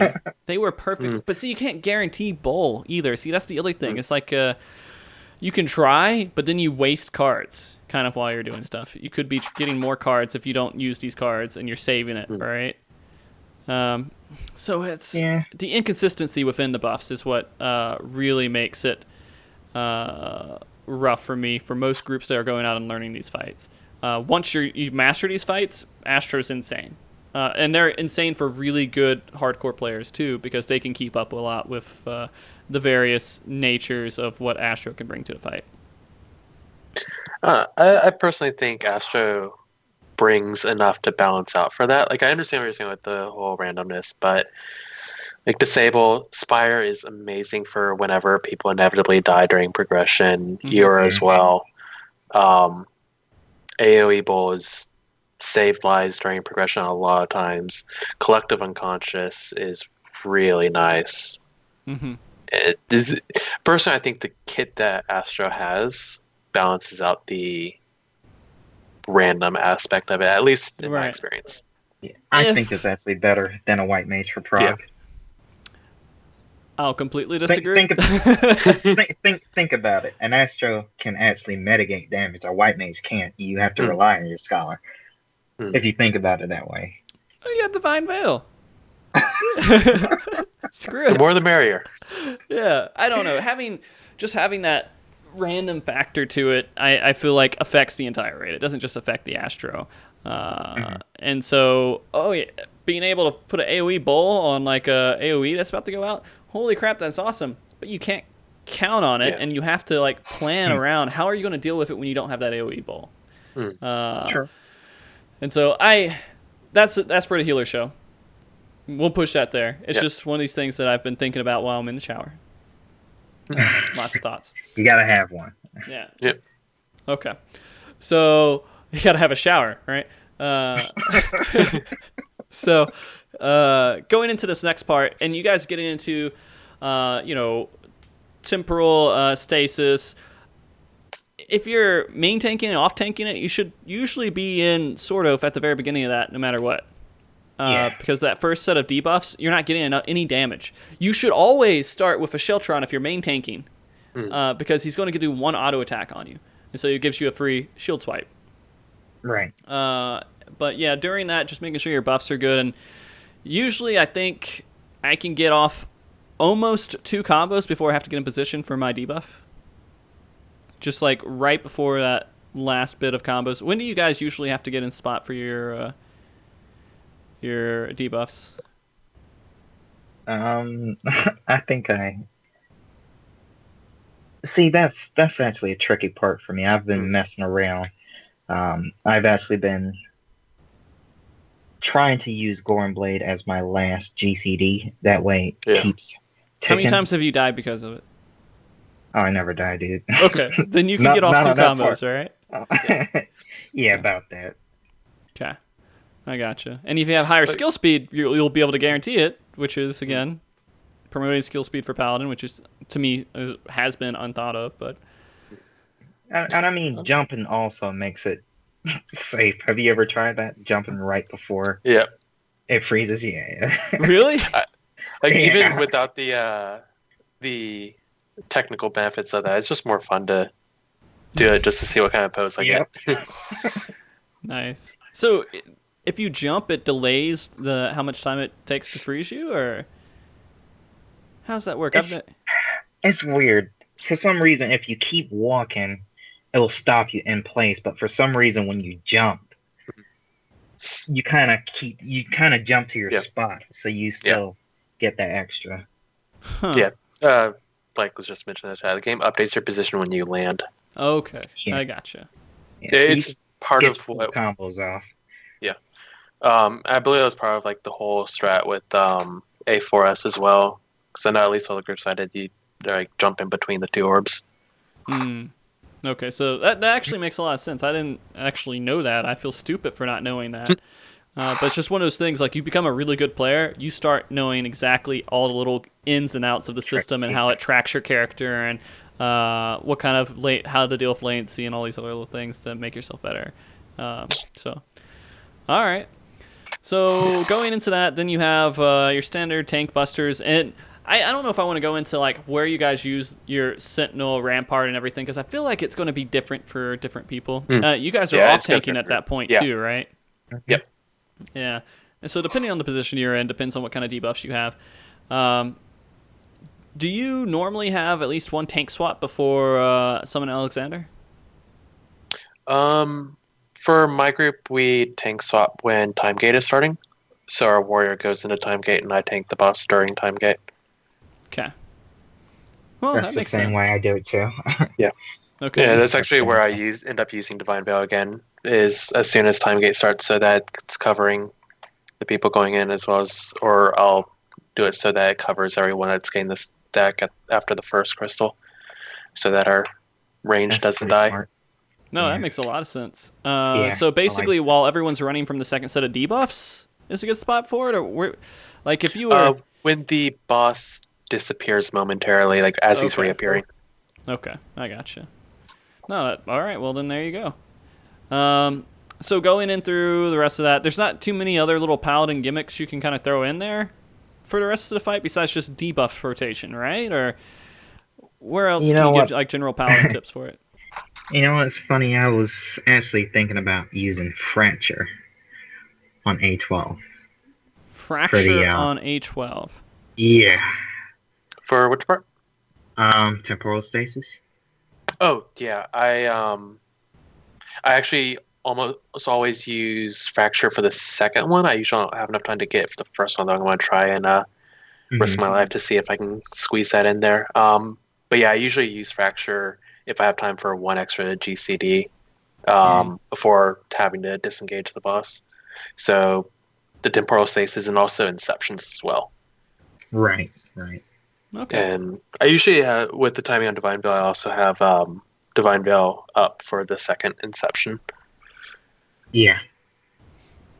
All right. Well, that makes sense. Going Do into you use like Fracture, Frosty? no. You I know, I don't, took but because I think the it reason could I be took good. it off is because of the TP issues that I knew of, Right. and it's like it just wasn't worth the DPS. But then you're right. I mean, if you're going into these parts where you can walk away from the boss and you can't attack for a certain amount of time, Fracture is definitely a DPS increase, and everybody should be doing it, especially walking away from temporal stasis.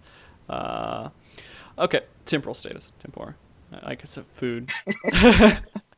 Yeah. Okay, so going into this last phase too, the biggest thing to really note is that Hallowed Ground doesn't prevent that tank swap, right? Like if you use Hallowed Ground during that part, you that's still have correct. to tank swap because that debuff isn't based on if it does damage to you. It's based on if it. It's just part of the mechanic.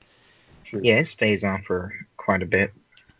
Yeah, and so I feel like it sucks. I wish that wasn't the case because. Oh, Go ahead. Go ahead. No, I was just gonna say that like that's part of the novelty of Hallowed Ground almost. I mean, it made it better than other death preventing debuffs from the other tanks because it could completely negate mechanics. But then you don't have that situation happening there. Yeah, but here's the thing. If you think about it, if you have the warrior do the same thing, their home game, you have to heal that warrior through I think is a second and a third one, and the Dark Knight you still have to heal also, so they don't die from the living dead effect. But think about it: when you have the Paladin, you can just DPS. It's true. Just DPS. You don't even have to think Ignore the about it. Paladin completely.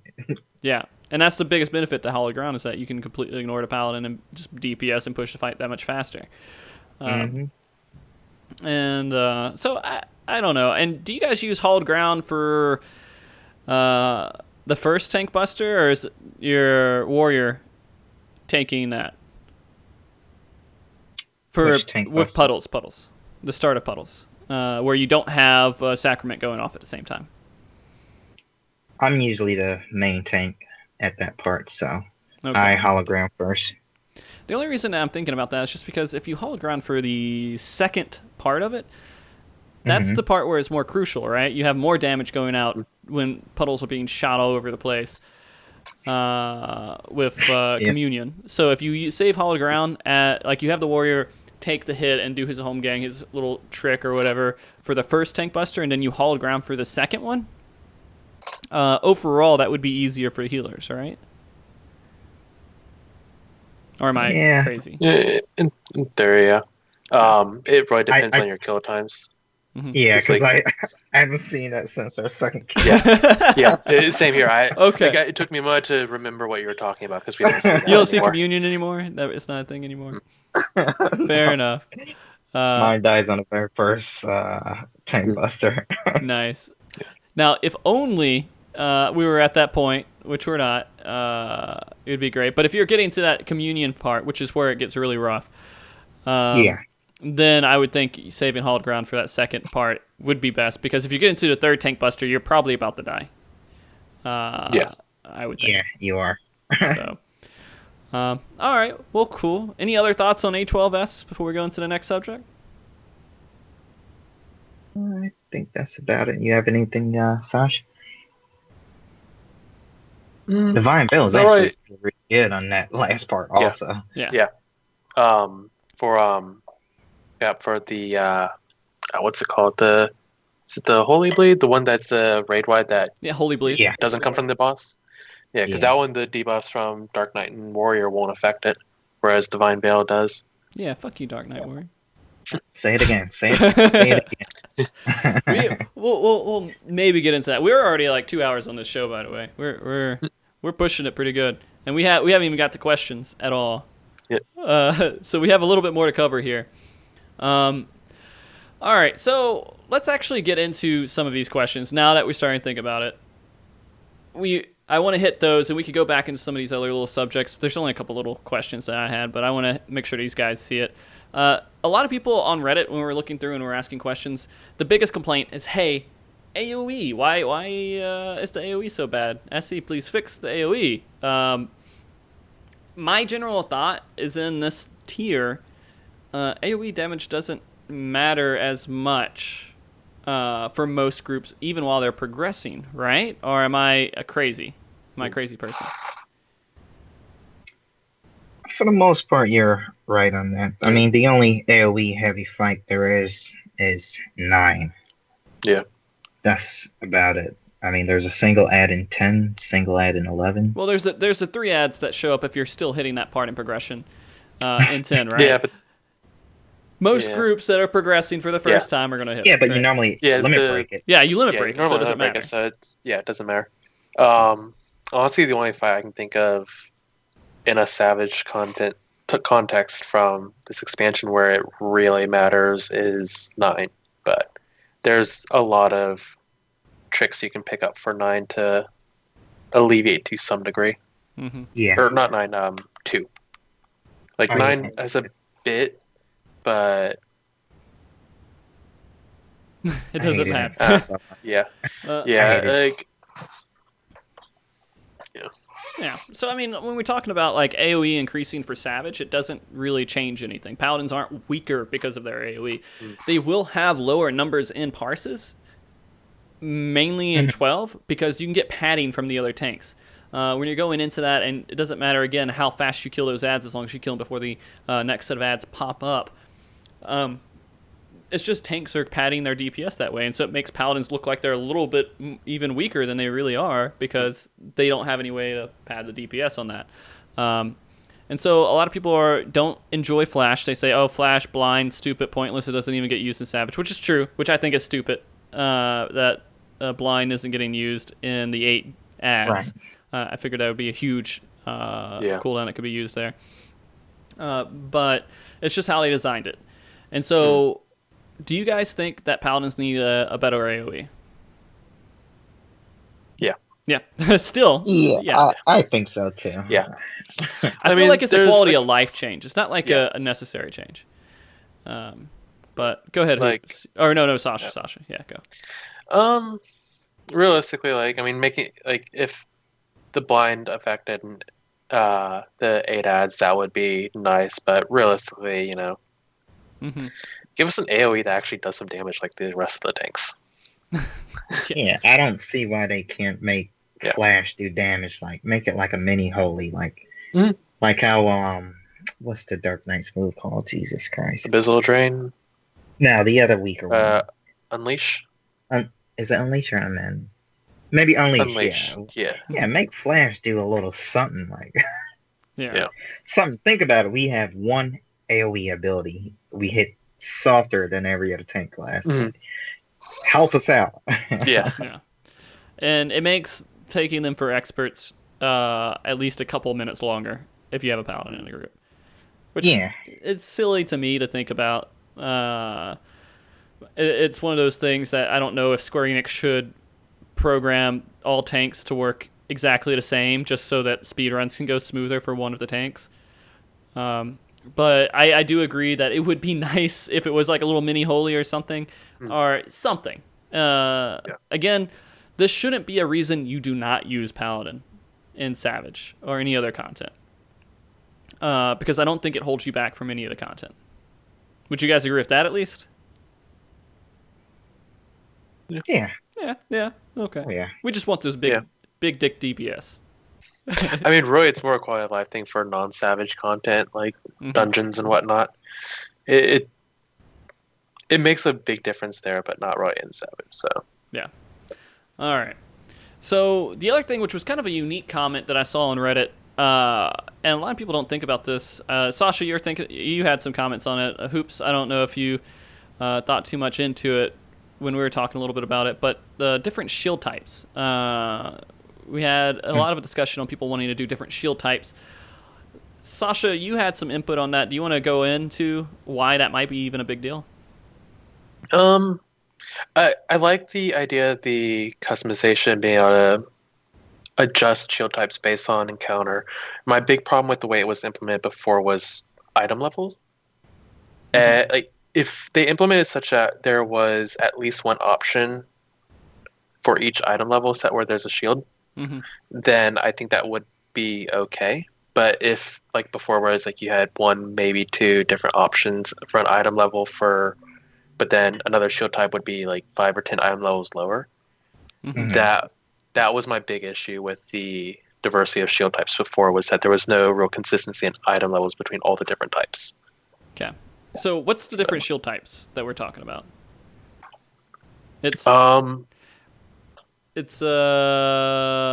it named Onion, Kite, and Tower. It was Onion, Kite, and Buckler. The Buckler being, I think, if I remember correctly, his Buckler was high rate, low strength. Tower was high strength, low rate, and then Kite was equal strength and rate. Yeah. So they've kept Kites, but they've removed Bucklers and Towers. Okay. I like it balanced. Yeah. A bit of both, half and half. I mean, like, when we start talking about this stuff, too, when you get into the map of everything, having one of those types of shields would be better, for sure. But now that they kind of have it streamlined, they've done it because they would have to release 3 different shields around the same eye level for it to even make sense. Yeah. All right? Exactly. Otherwise... Then it's going to cost more scripture, more whatever. And in that whole scenario, too, people were having a theory craft and think about, oh, this shield is better because of this stat. And it just added so many complications to picking what kind of shield you want.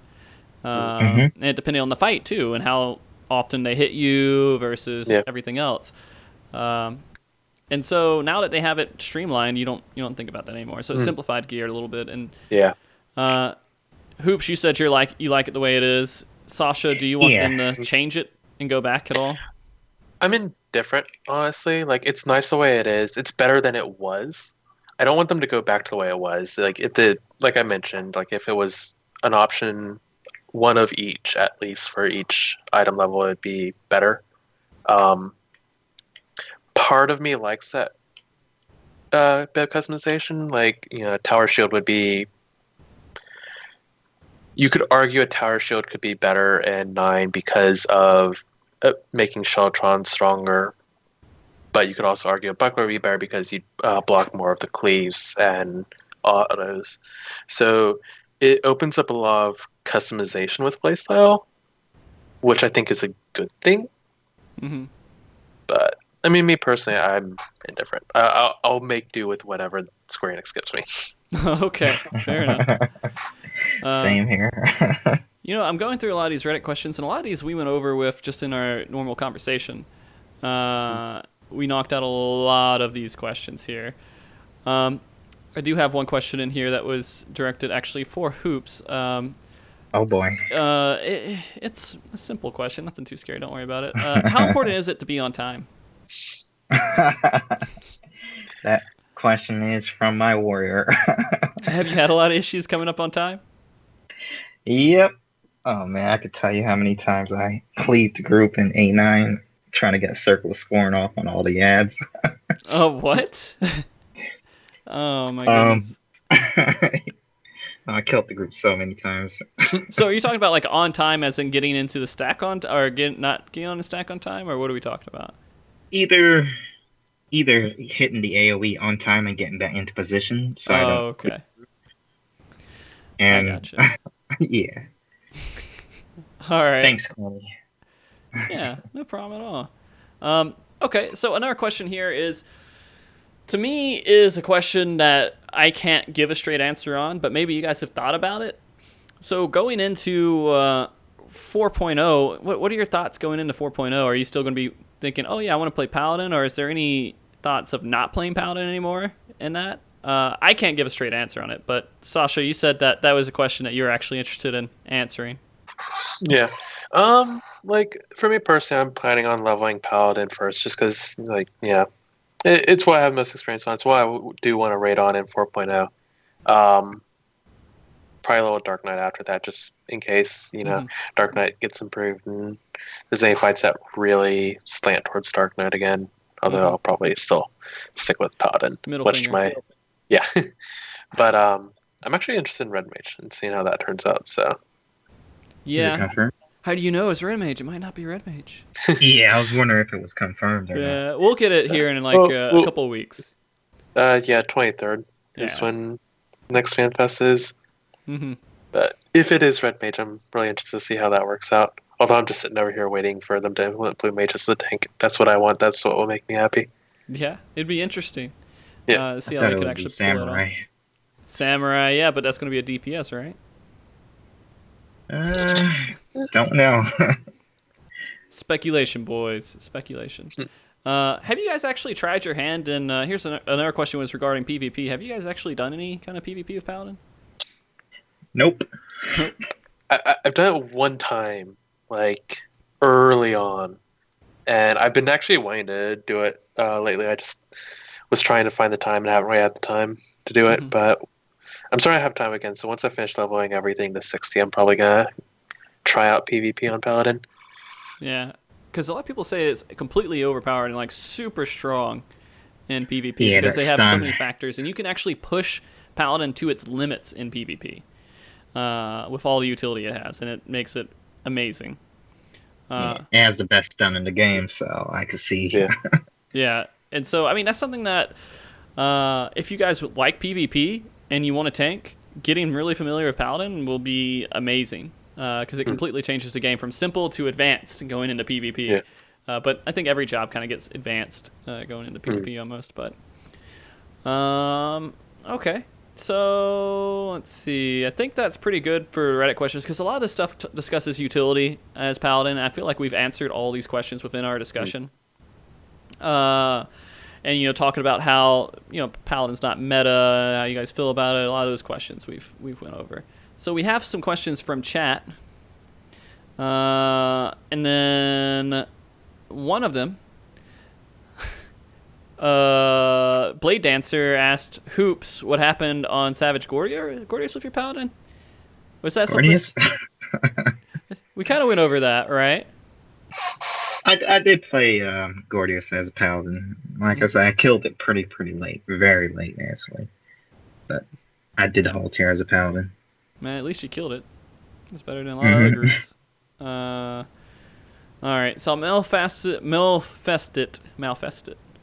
Alistair, right? I got that right.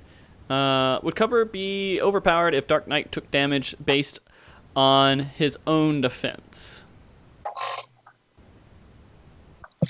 If I remember correctly, so like, if Dark Knight took damage based on some defense? Paladin. Yeah. If I remember correctly, I thought that's the way it worked. I know at least it takes into consideration your cooldowns. Mm-hmm. Yeah, I know it takes into consideration your cooldowns. I don't know. I've never really dived into that to think about exactly how it's considering the damage. I think it does, because that's the reason why I use like I said earlier in A12, I use Rampart Hmm. Okay. while he's covered. And if I'm not with Rampart, the damage is a lot more. Right. All right. Well, let chat show us up and tell us yes or no on that. So let's go to this next question from Yuki. Okay, well, this is kind of interesting. They want to know if Fracture would be useful for delaying your Goring Blade application. And so, like, if you ever had a choice between using Fracture and delaying Goring Blade, or putting Goring Blade on, I guess, and making sure it doesn't fall off, which one would be more useful? Because you lose a GCD. I personally don't use Fracture. One is a TP loss, and it doesn't increase your DPS, really. Yeah, I can only think of one spot that I actually use Fracture where I'm not disengaging the boss. And that's if I have time for one more GCD in Fight or Flight. Okay. So, like, actually after the first... I forgot the name of the mechanic. The time stop mechanic in 12. Temporal stasis. Yeah, that one. After the first one, I usually reapply Goring Blade and have enough time for one more GCD, so I'll throw a Fracture in there. Yeah. Okay. But other than disengaging the boss, that's the only time I ever use Fracture. That makes sense. And you might actually notice a little bit better, Hoops, because you said you went around and you Goring Blade all to Lapis in A11. Yeah. Is it still a DPS loss to Goring 2 Lapis if you build up the first on the boss before Lapis drops? That's actually a good question. Because how I usually do it is I build up because I have TP at that point, because it's built back up. I always make sure my next attack is going to be a Goring Blade on a Lapis. Because it feels like it's just going to increase my DPS. Like, I'm not going to lose anything out of that. But, I don't know, that was from Malfested as well. Sasha, any thoughts on that?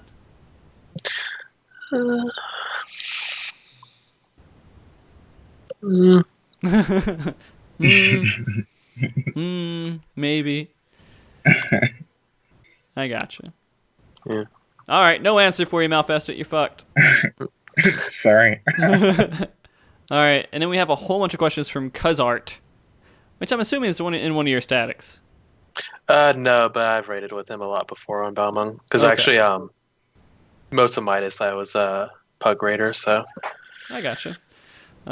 So he's asking, how much of a general DPS increase do you think it would be to provide Paladin having Ninja... Wait a minute. How much of a general DPS increase do you think it would provide Paladin having a Ninja in the comp? Versus, I'm guessing, a Dragoon? Because we run with a whole bunch of different comps. I mean, it would depend on who you're replacing. Yeah. So if you replace a Dragoon for a Ninja, and you're running with my comp, which is a Monk and a Dragoon, how much DPS do you think I'm losing out of that? A lot. Okay. Yeah. Is that mainly because of the Enmity issue? And the trick attack? If you think about it, Shield Off automatically is a 15% DPS loss. 15% automatically. So having a Ninja, it just makes you stay out of tank stance a lot longer. Okay. In my opinion, it really depends on the comp and whether you're main tank or off tank. Yeah. Having a Monk instead of a Ninja is going to be... Let's see if I'm doing right. It's better DPS-wise to replace the Monk with a Ninja because the Monk's not really providing any additional DPS to the tanks. Like, really, Monk utility is mostly helping the healer DPS. But if you're replacing the Dragoon with the Ninja, you're losing Battle Lady. So you're giving up some DPS increase for other DPS increase. So there's going to be a more significant difference between having a monk versus a ninja than there is between a dragoon versus a ninja, because both dragoon and ninja are increasing your DPS. All right. That's fair enough. I mean, like, let's say that you're a baby paladin and you run Shield Oath a lot, right? How much of a difference does it make then swapping out a ninja for a monk? At that point, it's going to be just trick attack that you're losing. Just trick attack. It's the same thing if you're an off tank paladin. It's really just trick attack. I gotcha. All right, well that makes sense then. So through progression, I feel like it doesn't affect it that much until you're starting to optimize DPS. Then having a ninja 100% is better. So I think having a monk in there is just better for progression because it also reduces the damage overall for most of those attacks. So, all right. Then you want to talk a little bit about cover here. Cover swaps the defensive debuff. Does anyone know? We actually already talked about that, didn't we? We were like, actually does damage or defense down get transferred with cover? I guess it depends on the fight. Yeah. Right. It just depends on the fight. Some fights it does. So like A7S was an example where it did. Other fights it doesn't. So. Yeah. Have you guys ever done a 3-man strat for time gates? I have not yet, but I think that's part of our plan this week. It's the same for our group. We haven't done it yet, but we've been meaning to try it. Right. Because then that kills it that much faster, and if you can avoid that last phase completely, which is a weird thing to think about, if you have super good DPS, the fight's a lot easier because you can avoid that last phase. Which is the kind of the part that I don't like about it, because then again it's promoting super high DPS, and I kind of wish that it forced you to do those mechanics at the end every single time. Yeah, it's taking away some of the fight away from you. I know what you mean. The fight's just too easy at that point if you don't have that last phase. The problem is it's kind of inevitable where you're going to have super high DPS rewarded by skipping entire phases. A11 says fuck you, man. I mean, you can do higher DPS, and at that end phase you still got to deal with some of those mechanics at the end of the phase, where you can completely skip the entire last part of the fight for A12. That seems kind of silly. 10 is worse. Just imagine skipping Blighted. All right. Or even in 9 where just like with our group we completely skip double scrap line. We don't even see that part now. Yeah. All right. I guess this is another question that popped up on Reddit a lot, but Vito asked it here in chat, is how do you want to see Paladin changed going into 4.0? And now we're complaining about the things that we want to have fixed, not saying that these have to be fixed for you to use Paladin. Paladin's great, but we would like some things to be fixed, right? All right. We already talked about flash and AoE damage. What other things do you want to see kind of changed with Paladin?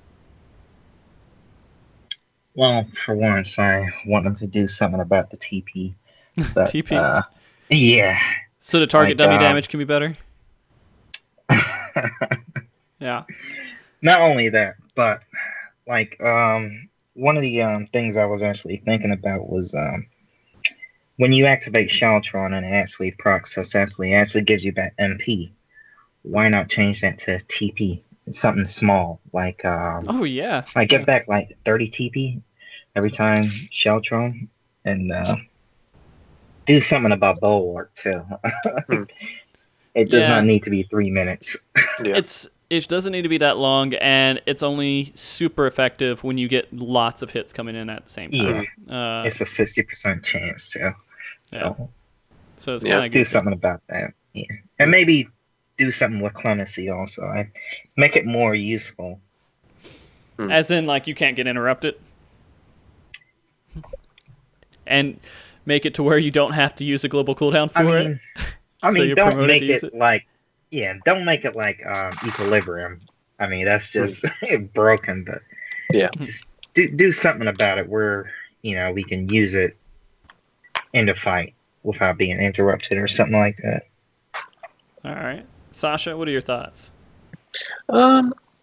Mainly bit better AoE DPS. Better TP management. I don't necessarily agree on the Sheltron because I do like that MP regen on Sheltron. Really? Mostly for dungeons and stuff. If I'm running dungeons, it's really nice because it gets me more flashes and dungeons. And, oh god, there's a reason I don't normally run Paladin dungeons though, unfortunately. But some better TP management. I don't know if I'd say Sheltron. Maybe something else.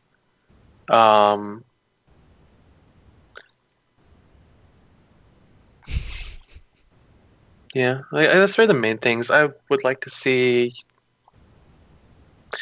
Most of the things I'd like to see are more to deal with fight design rather than Paladin itself. I would like to see more fights like 9 and 10 where there's fewer heavy busters and more sustained damage.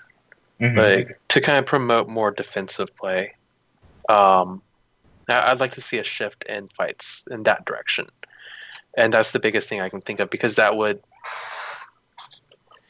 by extension, increase the value of the more defensive capabilities of Paladin, in my opinion. But a bit more utility, make casts non-interrupted, and some TP management. That's pretty much all I can really think of. Okay. We have a question here from PB Rosilly, I think. I don't know how to say that name. I can't even think about it. I can't pronounce Princess Rosalie. Princess Rosalie? Okay. Yeah. Okay. All right. I thought it was peanut butter. Peanut butter Rosalie. Okay. Hoops. What about HG timing for the ad so you can squeal as you get hit through it?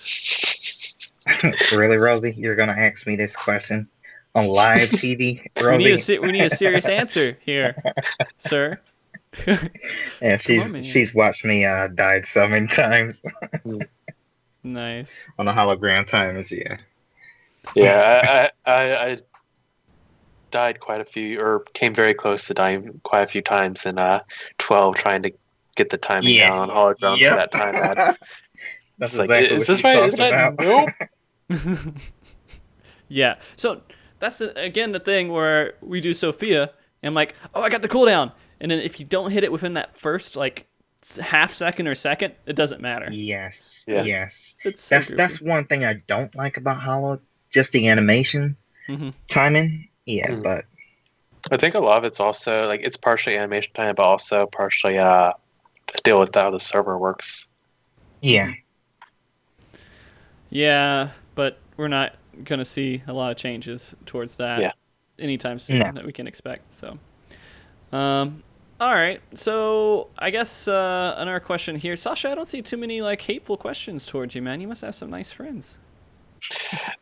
Yeah, it's kind of terrifying. My static has been keeping most of the trolling in our Discord instead of the chat here, which I'm kind of shocked by. Well, very nice of them. That's very nice of them. So I do kind of want to do one little segment here, mainly because I talked to you a little bit, Sasha, about Sasha, what do you do as a paladin when your party dies 24 times in Sophia X? And speaking, you shall receive. There goes my dragoon. Nice. We hit Enrage. Yeah, hit Enrage, which is amazing. Okay, so the last little part that I want to talk about, Sasha, when I was doing a little bit of talking before the show, you talked about a lot of shit talking towards warriors in Dark Knight. And I thought this was interesting that you did this. And I didn't want the entire show to be kind of based around, oh, this tank's better than this tank's good, and this is bad. Because I feel like that would completely take the show off course from what we were aiming for. But fuck it. Why do you hate warriors? So tell me what you don't like about warriors right now. I really like warriors. Warrior has a lot of potential, but my biggest problem is one particular skill, not because the skill itself is bad, but because it promotes a certain mentality that I've seen in a lot of warriors.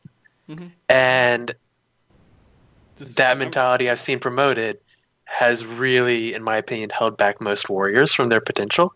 Like I run with really good warriors that don't have the issue, and that's part of what frustrates me more is the kind of average warrior who falls into the whole mentality, and that skill's Felcleave. Yeah, I can't stand Felcleave because the choice between Felcleave and Inner Beast. Yeah. And you think the way that they designed that job made it to where players just get into these bad mentalities, and that's kind of why you don't like it, is because it's set up in a way to design people to be stupid? Yeah. I think it's a really well-designed class. It's an amazing class when played by someone who doesn't fall into those kinds of mentality traps. But unfortunately, the average warrior that I see in Pugs falls into those mentality traps. Yeah. And so, most warriors, you're right, they get into these real shitty situations and they don't know what they're doing because they are in this mentality of they need to be man mode, and they mess everything up. And so it sucks. It does suck a lot. And I think a lot of players kind of get in that mentality. Luckily, Paladins, just the mentality of playing a Paladin, you're like, oh, I'm defensive tank. Not even though you could be really defensive, super good with Warrior, super good with Dark Knight. You can be really strong with how you do defensive abilities. But Paladin just automatically comes sort of with that mentality for players who use that job. And I think that's more of a mental issue that people have when they're playing tanks in the game at the moment than it is necessarily just on the job itself. And I do think, I agree, Felcleave has, I gotta get these 3 Felcleaves off. You just lost a lot of damage reduction you could have used from that point because you wanted to do extra damage, which is good post-progression. I think so every single time. Post-progression, pushing yourself and seeing what you can do makes the game more entertaining. But if you haven't cleared a fight, you shouldn't be doing post-progression strategies. I shouldn't. You're gonna get a lot of hate.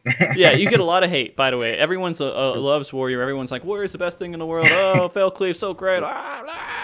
And that's what most, I imagine, every single Warrior in the world is like right now. I used to play Warrior. It was my first job leveling up. Yep.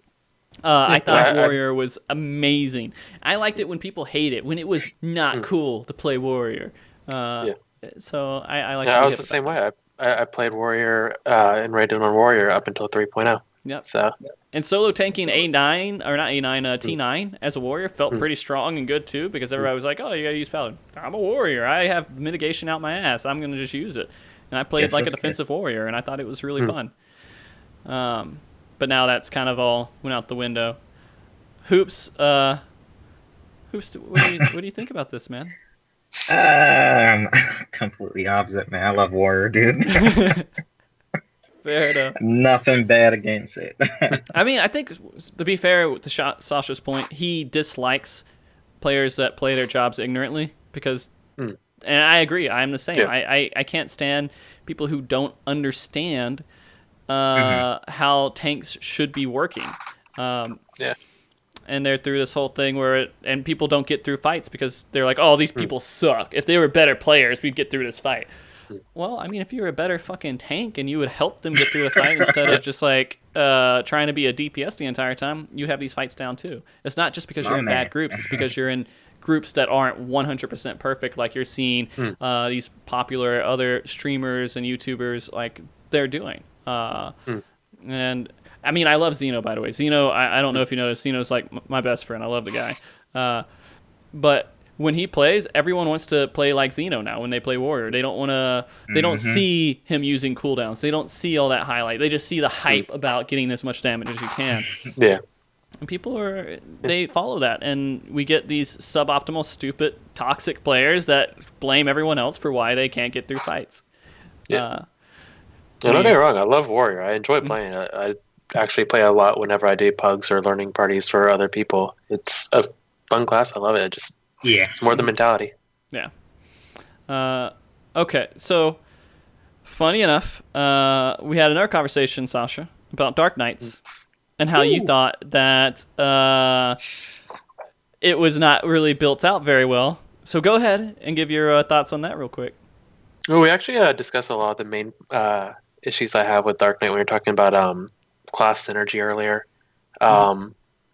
The essentially negative synergy that it has with Monk, the fact that you don't really want to bring a Monk and a Dark Knight together. Whereas to compare with Warrior and Ninja, they benefit each other extremely well. But also the lack of utility for off-tanking, how heavily it requires being hit for blood price, reprisal procs, lower blow procs, is just, I feel like Dark Knight's synergy with a lot of other classes, as well as its kit in favor of off-tanking, are really lacking. I gotcha. Do you have any thoughts on it, Hoops? I just hate the class. You just hate it? I mean, it's an advanced class to play. It takes a lot of work. You have to focus on the job when you're playing it, I think. Which is really awesome for people who are going into that. It sucks for new players. I wouldn't recommend a Dark Knight for anybody who just is starting out tanking. I mean, I was playing it when I was leveling up. I thought it was one of the most enjoyable jobs to kind of figure out, oh, what can I do here? I got to manage my mana? What? This isn't... Yeah, I mean, the animations and all that stuff are cool. I just hate it, man. It's like a squishy tank, pretty much. Well, yeah, especially when it's all physical going out, then it gets kind of weird. So, like, going through, like, 9 through 11, it's a little bit... That's why Paladin shines a little bit more, because that physical damage. Same reason why Dark Knight shines in A12, because of that, too. Yeah, that's why I like Paladin over every other tank too, because the ability to block and parry, Paladin can do both. Yeah, really, really well. Yeah. Like I enjoy Dark Knight. I do like the class. I just feel like it's got a lot of shortcomings in its design at this point. Yeah, and like, go ahead. All right. That's it? That's all you had, Sasha? Yeah. Okay. Yeah, and you've triggered a couple of people. I knew you were going to trigger people by saying this stuff. Oh, yeah. And it's just, everyone loves their Dark Knight Warrior, and when you get into the map of everything, yeah, they're pretty good jobs. I mean, I just rather play a Paladin at the moment, and I feel like that they are completely strong jobs to play. People just don't give it a chance, and it's sad. And in the sum of everything, I'd rather play Paladin right now than I would rather play the other two jobs. And that's only because I'm coming from a perspective where I like to focus on the fight more than my... DPS. Yeah, well, sort of. I care about my DPS as well, but I also want... I'm focusing on what I have to do as a job to succeed as a job. And as a tank in progression. And so... I think this is a message I just always want to promote and send out to everyone. If you're working to clear fights, figure out how you can help the clear happen and where you need to fix the issues and what your job can do to help fix these issues instead of just trying to get a high parse. And that really should be with every single job, no matter what you play. And I wanted to have a whole series on this too, but I don't think there's enough people who are focusing on that right now. For example... monks provide their own little bits and pieces to a fight and how they help succeed and making sure that the fights get cleared, first off. And part of my masochistic sense is I'd rather any day do a clear party than I'd rather do a speed run. I don't know why. It's just, it feels good, but I'm crazy. All right. And I disagree. All right, I just got triggered. Blade, you did it. You got me, man. You triggered me. This game, after progression, is all about damage. You're right, because that's just something to do. But when you're going for a clear, it's about surviving mechanics and doing mechanics. And beating the fight. And doing more damage helps you... in some small situations, and when you're first going through those clears, like, you're not going to be able to skip the last phase of A12S. 12, yeah. When you're doing it for your first time trying to get that clear. I don't think this game is focused around where tanks just have to do as much damage. I think that's a stupid mentality. Really stupid. It's only good post-progression because that's something to do. And I'm saying this while I have two people talking to me who are both at the top of the charts for Paladins, because you guys love doing damage because it's something you could do after you've already cleared the fight. And so it's just something to do afterwards. I don't think that should be what players focus on as they're going through the content. When you're beating a game, like a single player game, you want to beat the content. You don't want to just say, oh, how fast I can clear it. After you beat it the first time, you're like, oh, how can I abuse every little bit of this and clear it as fast as I can? Right. So that's just my thought. You should look at it first. Enmity comes first, defense, then worry about the DPS. That's how I think it should be. Yeah, mechanics. Do mechanics, guys. Mm-hmm. And so, just as just standard as a player in a tank perspective, when you're going through this stuff, if you want to see success, play the job like you would expect the tank needs to be played, and then go in and see how you can push yourself more. Yep. So, all right. Well, that's all of my thoughts. I hope that people watching the show enjoyed it somewhat, seeing the perspective of people who actually play Paladins all the time, and actually having fun playing the job, I guess, and it's a preferred thing for you. And hopefully there's some Paladins in here who are not discouraged from playing the job, because I feel like most of the community is discouraging people from playing Paladin, which is stupid to me. But all right, before we head out, I do want to ask if you guys have any last words, any last shout-outs, any last anything that you want to give out. And I'll start with you, Hoops. Do you have any shout-outs for anyone that you want to give out? You're damn right. My whole Static, Rosie, Sai, Stevie, Corny, Snipe, Paru, Heavy. Domo. Yeah. Shout out to them. And RFC. Shout out to them also. Lucidity. Mm-hmm. Yeah. All right. Sasha? Pretty much the same. Static, Hada, Tiamata, Paris, Curry, Talem, especially our healers who carry my ass every week. Kara and Rai, even though Rai can't heal through one-shots. Nice. Even though we've been harassing him to learn how to for months. You do it. And then eventually. And my FC, who helped us out a lot, especially going into the tier with crafting us gear and everything. So, highborn on Balmung. All right. Hoops, do you do any streaming at all? Sometimes. It's not very often. Maybe if we do a couple speedruns, I'll throw it on. Okay. If you guys are interested in watching Paladins here do content, I know Rozenfald, you do some streaming as well, probably about the same amount, right? Yeah. Their Twitch names are here, Rozenfald and Kamar1. Follow these guys, and when they're live, you can watch them be badass Paladins. Because you guys are really good Paladins.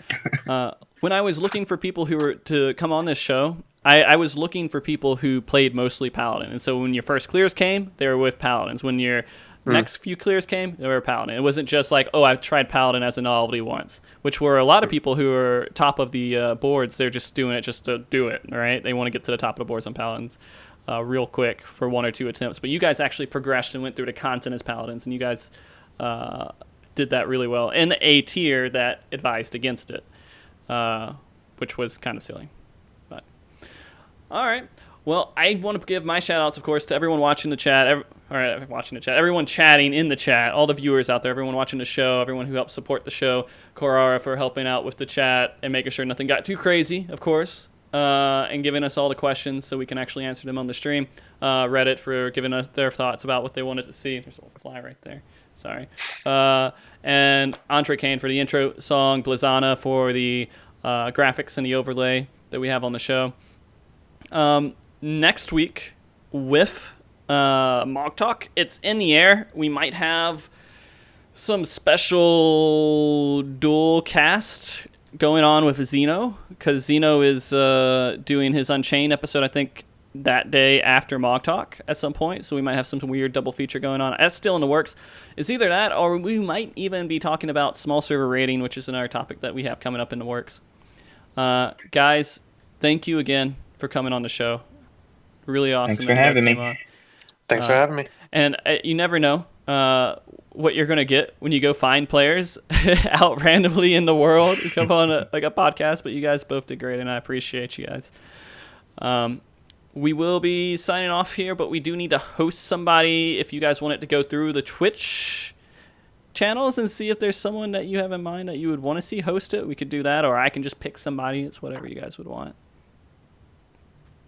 And before that, though, before we do that, let's go and do our quick little buys part here.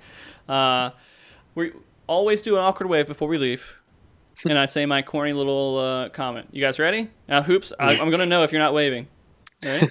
All right. Here we go. Bye, guys. Thank you for watching. Stick around for the host. I'm Frosty. This is Sasha. That's Hoops. You guys remember to be good, keep cool, and stay frosty. Bye.